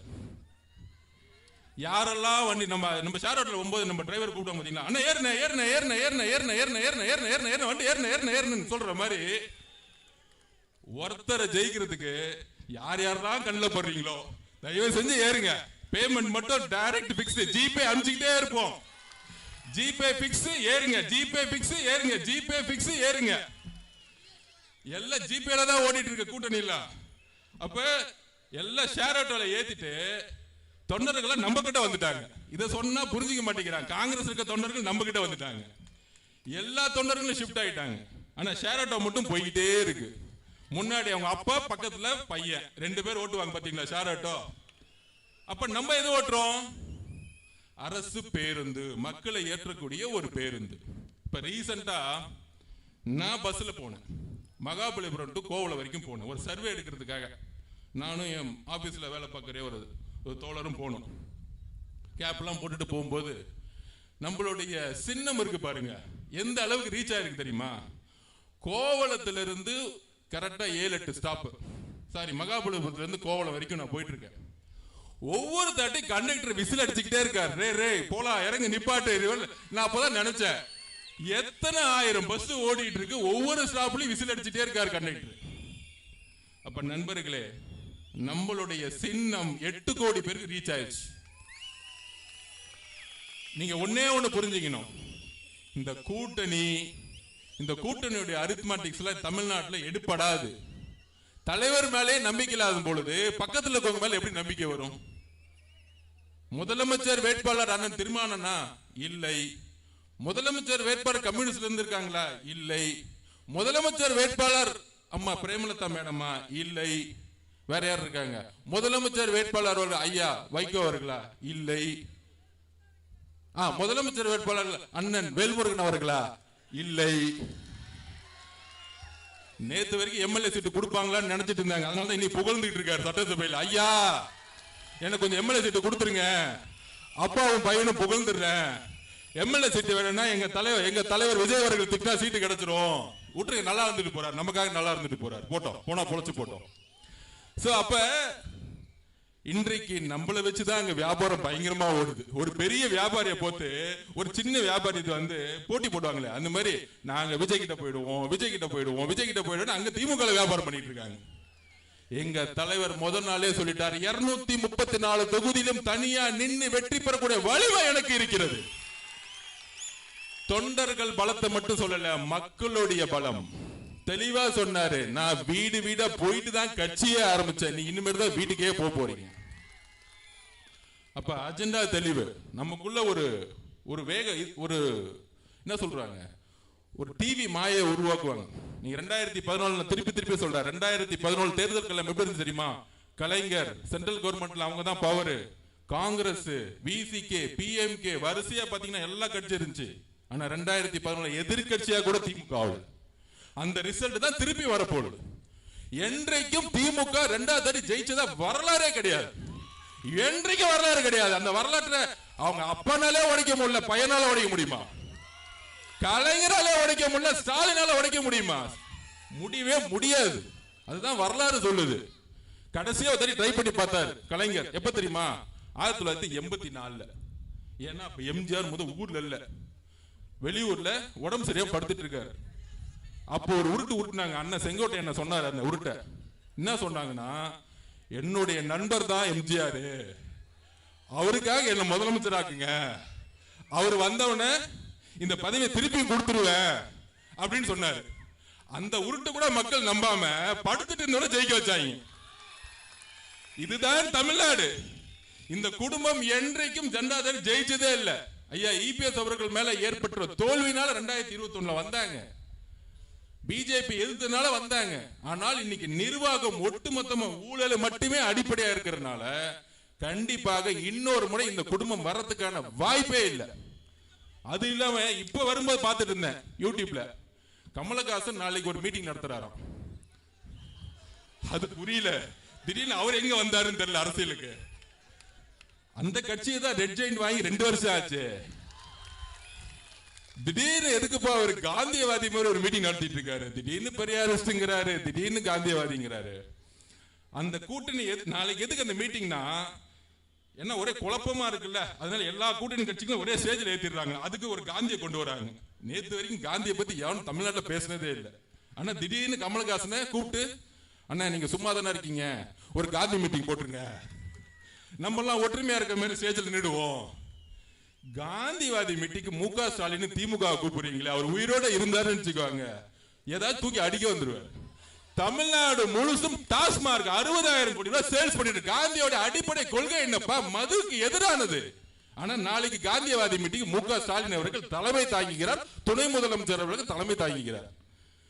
ஏன் டாஸ்மார்க் பத்தி பேசுறேன், வட மாவட்டங்கள் இருக்கக்கூடிய திருவண்ணாமலையிலிருந்து விழுப்புரம், தருமபுரி, கடலூர்ல இருந்து எல்லா ஊரும் இன்றைக்கு ஏன் வறுமையில இருக்கு? அதிகமான டாஸ்மார்க் 20,000 கோடி இருக்குமான சேல்ஸ் இங்கதான் இருக்கு, இந்த வட மாவட்டங்கள் தான் இருக்கு. ஏன் வறுமையில இருக்காங்க? நம்மளுடைய தலித் சகோதரர்களும் வறுமையா தான் இருக்கிறாங்க, நம்மளுடைய வன்னிய சகோதரர்களும் வறுமையா தான் இருக்கிறாங்க, எல்லா சமூக மக்களிலும் வறுமையா தான் இருக்காங்க. எங்களுடைய தலைவருக்கு சாதி தெரியாது, வன்னிய சகோதரர்களும் தலித் சகோதரர்களும் சரி சமமாக பார்க்கக்கூடிய ஒரே தலைவர் எங்களுடைய தலைவர். இந்த பிரித்தாளும் சூழ்ச்சியை எங்கள் தலைவர் உருவாக்க தெரியாது. இதுதான் எங்களுடைய அடிப்படை கொள்கை. வன்னிய சகோதரர்களும் தலித் சகோதரர்களுக்குமான ஏழ்மையை தூக்கி எறியதான் எங்க தலைவர் வந்திருக்கார். அதனாலதான் வட மாவட்டத்துல முக்கியமா இன்னைக்கு மீட்டிங் போட சொன்னார். இந்த சாதியை அடிப்படையில் சாதிவாரி கணப்பை உருவாக்கி வறுமையை ஒழிக்க எங்க தலைவரால் மட்டும்தான் முடியும், தமிழக வெற்றி கழகத்தால் தான் முடியும். தோழர்களே, சாதியை தூக்கி எறிந்து நம்மளுடைய ஏழ்மையை நாம நினைப்போம். நமக்குள்ள திமுக இதுவரைக்கும் நம்மளை பிரிச்சு வச்சு ஏழ்மையை உருவாக்கி, யோசிச்சு பாருங்க, திருவண்ணாமலையில வேலு இருக்காரு, 30 வருஷத்துக்கு முன்னாடி அவர் யாரு? நம்மளுடைய தலித் சகோதரர்களே, நம்மளுடைய வன்னிய சகோதரர்களே, இன்னைக்கு உங்க அப்பா ஏழ்மையில இருந்திருப்பார், உங்க தாத்தா ஏழ்மையில இருந்திருப்பார், ஒரு சாதாரண விவசாயியா இருந்திருப்பார், இன்னைக்கு குடிசை வீட்டுல தான் இருப்போம். ஆனால் 30 வருஷத்துக்கு முன்னாடி வேலு எப்படி இருந்தார்? இன்னைக்கு 2 மெடிக்கல் காலேஜ், 2 இன்ஜினியரிங் காலேஜ் எப்படி வந்துச்சு? இதுதான் கொள்ளை. அந்த கொள்கைக்கு அடிப்படை என்ன? நம்மளை பிரித்தாள்றது, ஜாதியின் அடிப்படையில் பிரித்தாள்வது. இனி வட மாவட்டங்களில் எல்லா சமூக மக்களுக்குமான திட்டங்களை எங்கள் தலைவர் உருவாக்குவார். எல்லா மாவட்டங்களும் வறுமையிலிருந்து வெளிப்படணும். ஒட்டு மொத்தமா சொல்றேன், தமிழ்நாட்டில் இருக்கிறதுலயே தென் மாவட்டங்களும் வட மாவட்டங்களும் மிகப்பெரிய வறுமையில இருக்கு. அந்த வறுமைக்கு காரணம் அரசு தன்னுடைய திட்டங்களை சரியாக எந்த மாவட்டத்திற்கு கொண்டு செல்லாதது. இப்ப கூட சொன்னாங்களே, குறிஞ்சிப்பாடியில ஏன் பஸ் ஸ்டாண்ட் வந்துச்சு? கண்டிப்பா குறிஞ்சிப்பாடியில பஸ் ஸ்டாண்ட் வர்றது தப்பு கிடையாது. ஆனால் நோக்கம் என்ன?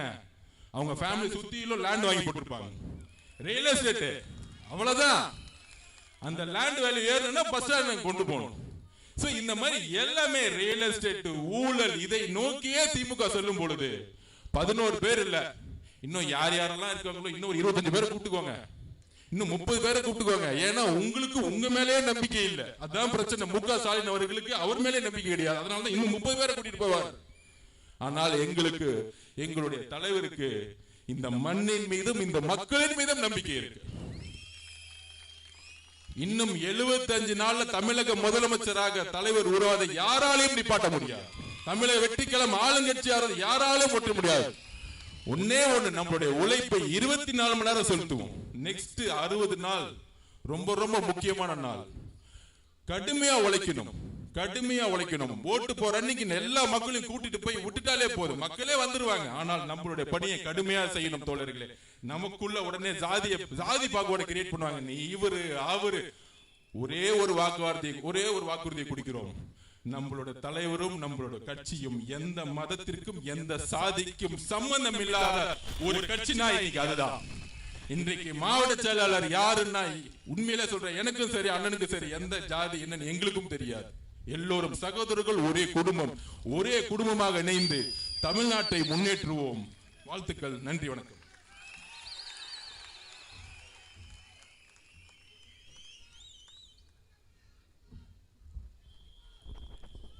நன்றி.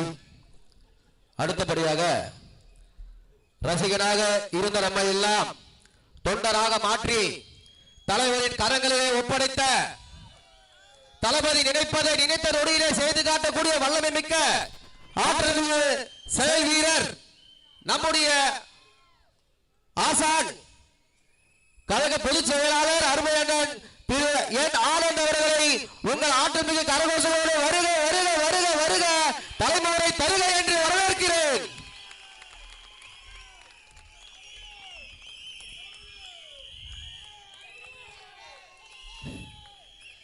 மதிப்புக்கும் மரியாதைக்குரிய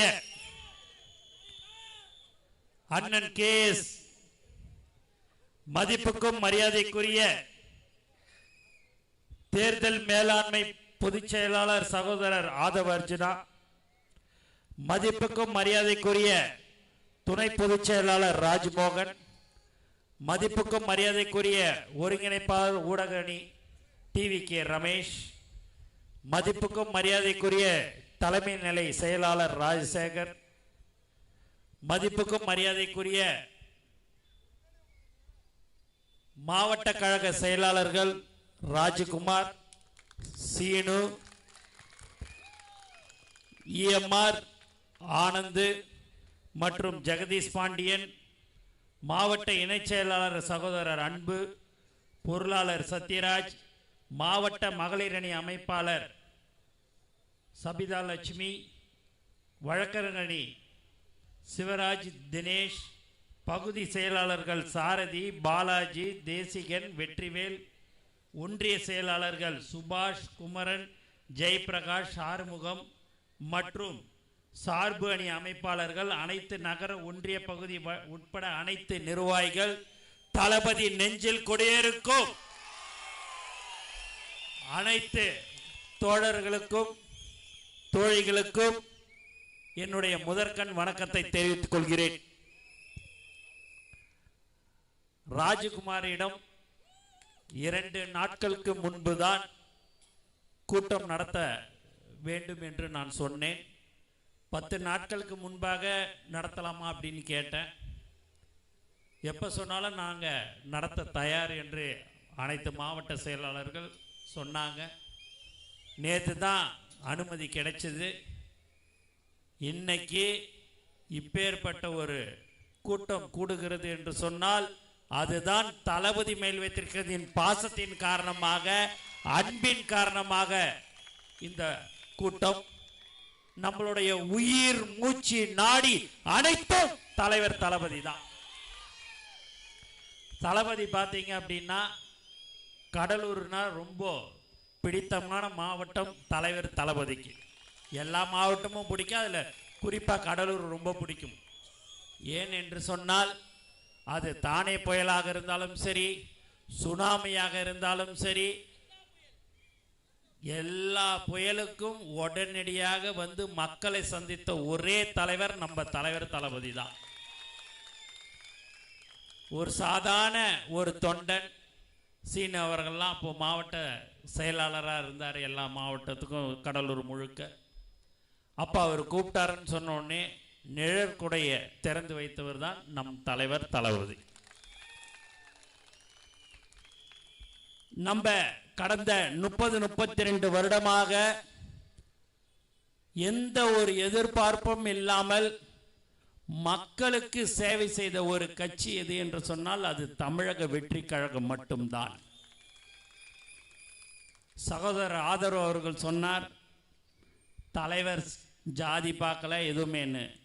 தலைவர் முதல்ல ஒரு மாவட்ட செயலாளருக்கு தோற்றத்தை கூட பார்க்காமல் உழைத்தவர்களுக்கு கொடுத்த ஒரே தலைவர் நம்ம தலைவர் தளபதி தான். வேற எல்லாரும் உனக்கு என்ன கார் இருக்குதா, வீடு இருக்குதா எல்லாம் கேட்பாங்க. கேட்டுட்டு அப்பதான் இந்த கட்சிக்கு ஒரு மரியாதை, ஒரு மாவட்ட செயலாளரை போடணும் அப்படின்ற மாதிரிலாம் இருவாங்க. அதெல்லாம் பார்க்கல தலைவர். யார் உழைத்தார்கள் அன்னைக்கு சைக்கிளில் ஓட்டிக்கின்னு போய் யார் போஸ்டர் ஒட்டி கொடி கட்டினார்களோ அவர்களுக்கு தான் இன்று பதவி கொடுத்து அழகு பார்த்தவர் நம் தலைவர் தளபதி. அண்ணன் இங்கே 9 தடவை சட்டமன்ற உறுப்பினர், 50 வருஷம், 1 வருஷம் இல்லை 2 வருஷம் இல்லை 50 வருஷம் கேஎஸ் அண்ணன் இங்கே வந்து சட்டமன்ற உறுப்பினராக இருந்து அமைச்சராக இருந்து இன்னைக்கு நம்மளுடைய தமிழக வெற்றி கழகத்திற்கு வந்திருக்கிறார் என்று சொன்னால் அவருக்கு தெரிகிறது யார் புரட்சி தலைவருக்கு அடுத்தபடியாக ஒரு உண்மையான தலைவர் யார் என்று தெரிந்ததனால்தான் அவர் நம்மளுடன் வந்திருக்கிறார்.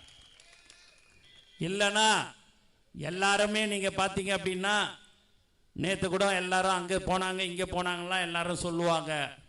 நிதானமா ஒழுங்கா 50 வருடம் ஒரே கட்சியில் இருந்துட்டு அதுக்கு அடுத்து நமக்கு மக்களுக்கு சேவை செய்ய வேண்டும் என்று சொன்னால் ஒரு உண்மையான கட்சி தமிழக வெற்றி கழகம் என்று எண்ணி வந்திருக்கிறவர் தான் அண்ணன் கேஎஸ்.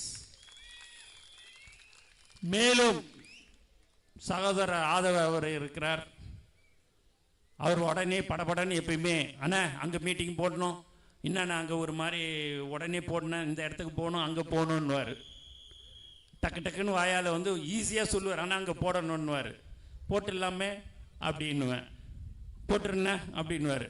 போட்ட உடனே ஆனால் 2 நாளில் இவ்வளோ பெரிய கும்பல் வருதுன்னா அது நம்ம தலைவர் தளபதிக்கு மட்டும்தானே தளபதி அப்படின்னுவார். மேலும் நாளைக்கு கூட பார்த்தீங்கன்னா நாளன்னைக்கு கூட்டம் போடணுன்னு அடுத்த உடனே என்னாரு, உடனே நாம் கூட்டத்துக்கெல்லாம் ரெடி பண்ணியாச்சு நீங்கள் வந்துடலாம் அப்படின்ட்டுன்னு உடனுக்கு உடன் செய்யக்கூடிய திறமை இருக்கிறது என்று சொன்னால் அதுதான் நம்மளுடைய தலைவர்களுடைய தோழர்கள், உண்மையான தொண்டர்கள் என்பது இந்த நேரத்தில் நான் தெரிவிச்சுக்கிறேன். மற்ற இடத்தெல்லாம் உனக்கு ஏதாவது நான் செஞ்சு தரேன், நான் ஏதாவது கொஞ்சம் பணம் தரேன், நீ கூட்டத்தை போடு, இந்த ஏற்பாடு பண்ணுன்னு, இதெல்லாம் கிடையாது. இந்த விழாவை நடத்துவதற்கு நானோ மற்றவர்களோ 1 ரூபாய் பணம் கொடுக்கவில்லை. இது முழுக்க முழுக்க ராஜ்குமார் மற்றும் அவருடன் இருக்கிற கழக செயலாளர்கள், நகரம், ஒன்றியம் அனைவரும் இணைந்து செய்யப்பட்டது தான் இந்த பொதுக்கூட்டம் என்பதை இந்த நேரத்தில் நான் தெரிவிக்கிறேன். மற்றவங்ககிட்டலாம் நம்ம பஸ் வைக்கணும், கார் வைக்கணும், வேனு வைக்கணும். இங்கே இருக்கிற ஒரு அமைச்சர், கடலூரில் இருக்கிற இந்த மாவட்டத்தை சேர்ந்த ஒரு அமைச்சர் முதல் மாநாடு நடக்கும்போது நம்மளுடைய விழுப்புரம் மாநாடு முதல் மாநாடு நடைபெற்றது. அந்த மாநாட்டுக்கு அவர் ஊர் பெரியவர்களை அழைத்து, என்னையா எப்பயுமே ஒரு மாநாடுன்னு சொன்னால் என்கிட்ட வருவாங்க, பஸ்ஸு வேணும் வேன் வேணுன்னுவாங்க, நான் உடனே ஃபோன் பண்ணி சொல்லுவேன். சொன்ன உடனே ஒரு 3 நாளைக்கு முன்னாடி மாநாடுக்கு முன்னாடி வந்தால் 10,000 20,000 கேட்பாங்க, கொடுப்பேன். ஆனால் இந்த மாநாட்டுக்கு தமிழக வெற்றி கழக நிர்வாகிகள் ஒருத்தவங்க கூட என் வீட்டு படி ஏறி எனக்கு பஸ்ஸு வேணும் வேன் வேணும் பணம் வேணும்னு கேட்கவே இல்லையா? அது என்ன எது என்ன? ஃபோனை போடு, அந்த அசோசியேஷனுக்கு பஸ் அசோசியேஷனுக்கு ஃபோனை போடு, ஏப்பா பஸ்ஸெல்லாம், அட நீங்கள் வேறங்க ஐயா, பஸ்ஸெல்லாம் புக் ஆகி 1 மாதமாக ஆகுது, வரானுங்க அவனுங்களே தண்டலை வாங்கின்னு வந்து 25,000 கட்டிட்டு அவன் வீட்டு விழா மாதிரி அவன் வீட்டு நிகழ்ச்சி மாதிரி செஞ்சுட்டு போய்கினே இருக்கிறான். இந்த பணத்தை கட்டிட்டு 25,000 இன்னும் கொடுக்க வேண்டியது எவ்வளோ இருக்குதோ பணத்தை கட்டிட்டு நான் பஸ் எடுத்துன்னு போறேன்னு சொல்லிட்டு அவன் பண்ணி போய்கினே இருக்கிறான் ஐயான்னு. இதுதான் உணர்வு, இதுதான் தளபதி மேல் வைத்திருக்கிற பாசம். இப்படிதான் நம்ம தலைவர் தளபதி 2026 முதலமைச்சராக அமருவார் என்பதில் எந்தவித சந்தேகம் இல்லை. உண்மையான தோழர்கள், உண்மையான தொண்டர்கள் இருக்கிற ஒரே கட்சி தமிழக வெற்றி கழகம் மட்டும்தான் என்று இந்த நேரத்தில் தெரிவித்துக் கொள்கிறேன். ஏன் என்று சொன்னால் நம்மகிட்ட காசு பணம் எதுவுமே இல்லை, ஆனா உழைப்பு உண்மை இருக்கிற ஒரு கட்சி தமிழக வெற்றி கழகம் மட்டும்தான். வேற எல்லாருக்கும் எப்படி எப்படியோ பணம் வரும். ஆனா தலைவர் என்ன சொன்னார் கடந்த கூட்டத்தில்? நான் ஊழல் செய்ய மாட்டேன், என்னுடன் இருப்பவர்கள் யாரும் ஊழல் செய்ய மாட்டார்கள் என்று சொல்லக்கூடிய ஒரே தலைவர் நம் தலைவர் தளபதி தான். ஏன்னா யாருக்கும் எங்களுக்கெல்லாம் பணம் காசெல்லாம் வேணாம், இருக்கிறது போதும். மனிதனுக்கு தேவை காலையில் ஒரு 5 இட்லி, மதியானம் கொஞ்சோண்டு சாப்பாடு, சாயங்காலம் ஆச்சுன்னா ஒரு 4 இட்லி இருந்தாலே காலத்தை ஓட்டின்னு போற காலத்துல 5000 கோடி 10,000 கோடியை சம்பாரிச்சு ஜெயில போய் உக்காந்து இருக்கிறதுக்காக நம்ம இருக்கிறோம். மக்களுக்கு சேவை செய்ய வேண்டும் என்ற ஒரு நல்ல எண்ணத்துல தான் உச்சத்துல இருக்கும் போதே இந்த உச்சத்தை கொடுத்தது மக்கள். அந்த மக்களுக்கு அந்த உச்சத்துல இருக்கும் போதே அந்த உச்சத்தை விட்டுட்டு வந்து மக்களுக்கு சேவை செய்யணும்னு சொல்லக்கூடிய ஒரே தலைவர் நம்ம தளபதி தான். ரிட்டையர்மெண்ட் எல்லாம் ஆயிட்டுலாம் வரல, படம்லாம் ஓடாமலாம் இல்லை. போட்ட கையெழுத்து தலைவர் அக்ரிமெண்ட்ல கையெழுத்து போட்டார்னா அடுத்து 1 மணி நேரத்துல பணத்தை யாரெல்லாம் படம் வாங்கணும்னு நினைக்கிறாங்களோ 1 மணி நேரத்துல அந்த படமே எல்லாரும், சென்னையாக இருந்தாலும் சரி, அது ஃபாரினாக இருந்தாலும் சரி, அது சேட்டலைட் ரைட்டாக இருந்தாலும் சரி, ஒரே மணி நேரத்தில் எல்லாமே அவங்கவுங்க நான் நீன் போட்டி போட்டு கொண்டு வாங்கக்கூடிய ஒரு படம் இது என்று சொன்னால் அது தலைவர் தளபதி நடித்த படம் தான். அந்த உச்சத்தை விட்டுட்டு நான் என் மக்கள், என்னுடைய அண்ணன் தம்பி அக்கா தங்கச்சிக்கோ நான் வந்து சேவை செய்யணும்னு சொல்லக்கூடிய ஒரு தலைவர் தான் நம் தலைவர் தளபதி. அதனால ரிட்டையர்மெண்ட் ஆயிட்டுலாம் வரல, உச்சத்தில் இருக்கும்போது தான் வந்தார். எல்லாருமே சர்வே எடுத்து பார்க்குறாங்க, யார் யாரையோ வச்சு சர்வே எடுத்து பார்க்குறாங்க. பார்க்குறவங்க எல்லாருமே சொல்வது 32%, 35% இப்படி தான் எல்லா ஊர்லேயுமே இருக்குது. யாருமே குறைச்சியே எதுவுமே சொல்லலை. அவங்கவுங்க எடுத்து பார்த்துக்கிறாங்க, நம்ம எடுக்கல. வெளியில் இருக்கிறவங்க, எதிர்கட்சி இருக்கிறவங்க, ஆளுங்கட்சியில் இருக்கிறோம், அவங்க சர்வே எடுக்கிறாங்க. நமக்கு எவ்வளவு ஓட்டு கிடைக்கும், நம்ம கட்சிக்கு எவ்வளவு ஓட்டு கிடைக்கும், நம்ம ஆட்சியில் இப்படி எல்லாம் செஞ்சிருக்கிறோமேன்னு. எதை செஞ்சீங்க? ஒண்ணுமே செய்யல.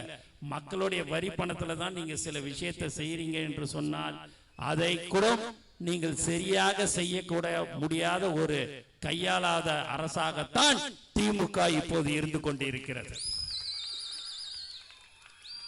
ரமேஷ் சொன்னார், பயங்கரமா வாக்குல நடந்தாரு, ராஜ்மோகன் எல்லாம் சொன்னாரு.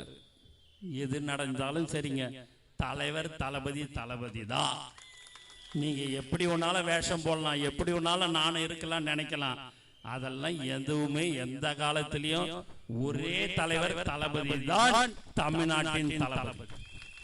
நம்ம சொல்லிக்கலாம், மத்தவங்க சொல்லிக்கலாம், நான் இப்படி இருப்பேன் அப்படி இருப்பேன் இப்படி போவேன்னு, அதெல்லாம் இங்க ஒண்ணும் கிடையாது. ஒரே இது தலைவர் தளபதி மாதிரி வேற யாராலையும் வர முடியாது. ஒரு சாதாரண கொத்தனாராக இருந்தாலும் சரிசகமாக உட்கார வைத்து அவர்களிடம் 1 மணி நேரம் 1.5 மணி நேரம் பேசக்கூடிய ஒரே தலைவர் நம்ம தலைவர் தளபதி தான். ஏன்னா கடலூர்ல இருந்து நீங்க நிறைய பேர் வந்து தலைவர் தளபதியை பார்த்திருப்பீங்க, அவரோட கலந்துரையாடி இருப்பீங்க. அப்போ அதெல்லாம் நாம் சொல்லும் போது அது உண்மையாக இருப்பது என்பதனால தான் இந்த பொது மேடையிலே நான் அதை சொல்ல முடிகிறது. இப்படியெல்லாம் ஒரு உண்மையாக யாரெல்லாம் உழைக்கிறார்களோ அவர்களை கண்டறிந்து பதவி கொடுத்த ஒரு தலைவர் தான் நம் தலைவர் தளபதி. மேலும் கடலூர் மாவட்டத்தில் 9 தொகுதி இருக்கிறது.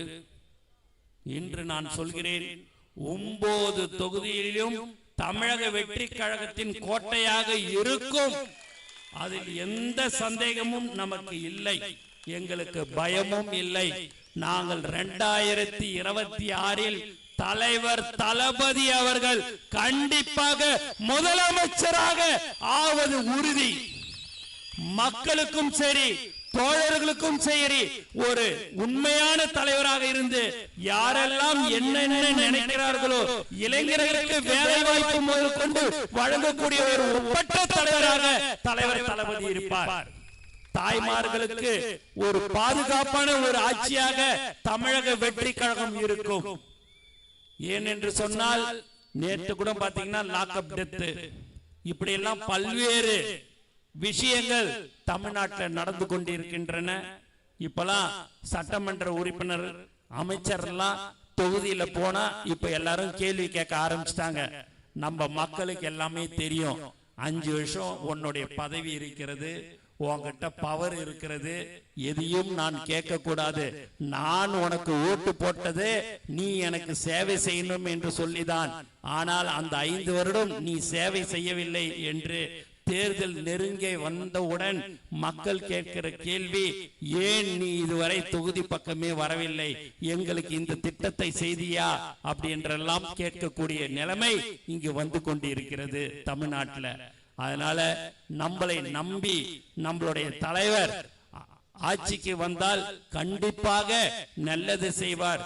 பல்வேறு நலத்திட்டங்களையோ பல்வேறு திட்டங்களை செய்யக்கூடிய ஒரு ஒப்பற்ற தலைவராக இருப்பார் என்று மக்கள் ஓட்டு போட தயாராக இருந்து கொண்டிருக்கிறார்கள்.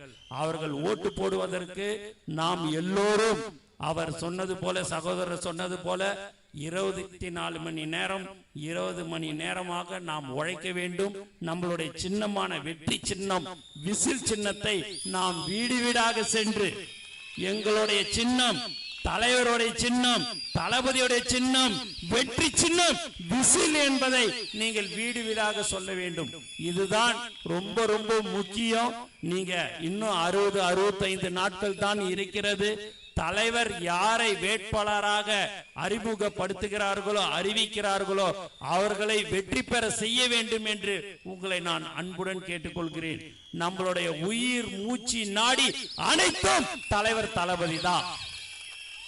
தளபதியை தாண்டி நமக்கு எதுவும் தெரியாது. எல்லாரும் சொல்லுவாங்க கொள்கை தெரியுமா, அதுவா இதுவான்னு. எங்களுக்கு தெரிஞ்சதெல்லாம் தலைவர் தளபதியா.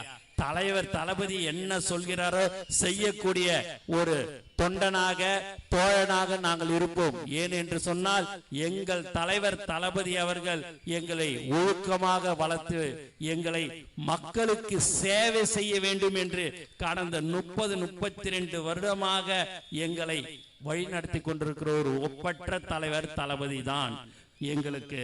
நாங்கள் எக்காரணத்தை கொண்டும் தவறு செய்ய மாட்டோம் என்று திட்டவட்டமாக நாங்கள் தெரிவித்துக் கொள்கிறோம். எங்களை வளர்த்தவர் எங்கள் தலைவர் தளபதி தான். நான் பல இடங்கள்ல பல பெரிய பெரிய முதலமைச்சர் அமைச்சர்கள்லாம் இருக்கும் போதே நான் சொல்லியிருக்கிறேன், சட்டமன்ற உறுப்பினர் என்ற பதவி 5 வருடத்துக்கு வரும் போகும். தளபதியுடைய ரசிகர் என்ற பதவி கடைசி காலம் வரைக்கும் இருக்கும் என்று சொன்னேன். அந்த பதவிதான் இன்று தமிழ்நாட்டிலே ஒரு பெரிய கட்சியின் பொதுச் செயலாளராக என்னை நியமித்திருக்கிறார் என்று சொன்னால் அதுதான் தலைவர் தளபதி. ஆகவே யாராக இருந்தாலும் சரி, எவராக இருந்தாலும் சரி, கண்டிப்பாக தலைவர் 2026 முதலமைச்சராக அமர்வது உறுதி என்று கூறிக்கொண்டு எனக்கு வாய்ப்பு கொடுத்த அனைத்து உள்ளங்களுக்கும் நன்றி கூறி விடைபெறுகிறேன். நன்றி, வணக்கம்.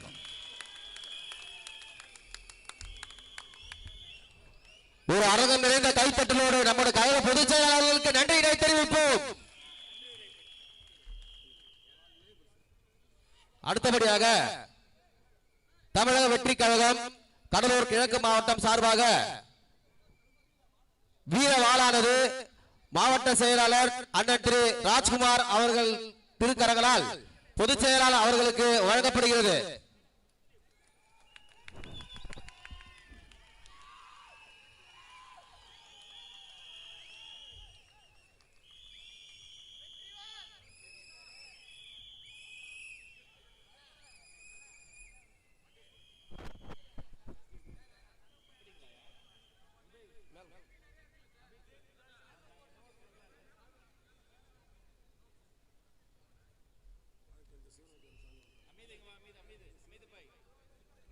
வழக்கறிஞர் சிவராஜ் அவர்கள் சால்வை அணிவிக்கிறார்.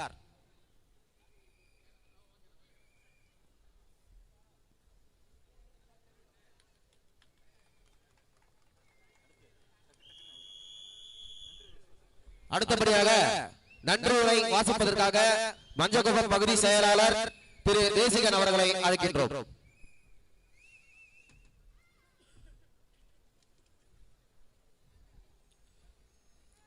தமிழக வெற்றி கழகம் கடலூர் மாவட்ட தேர்தல் பிரச்சார பொதுக்கூட்டத்திற்கு வருகை தந்து சிறப்பித்த எங்களின் கழக பொதுச் செயலாளர் அவர்களுக்கும் தேர்தல் பிரச்சார குழு நிர்வாகிகள் அனைவருக்கும் கடலூர் கிழக்கு மாவட்டம் மஞ்சக்குப்பம் பகுதி சார்பாக மனமார்ந்த நன்றிகளை தெரிவித்துக் கொள்கிறேன்.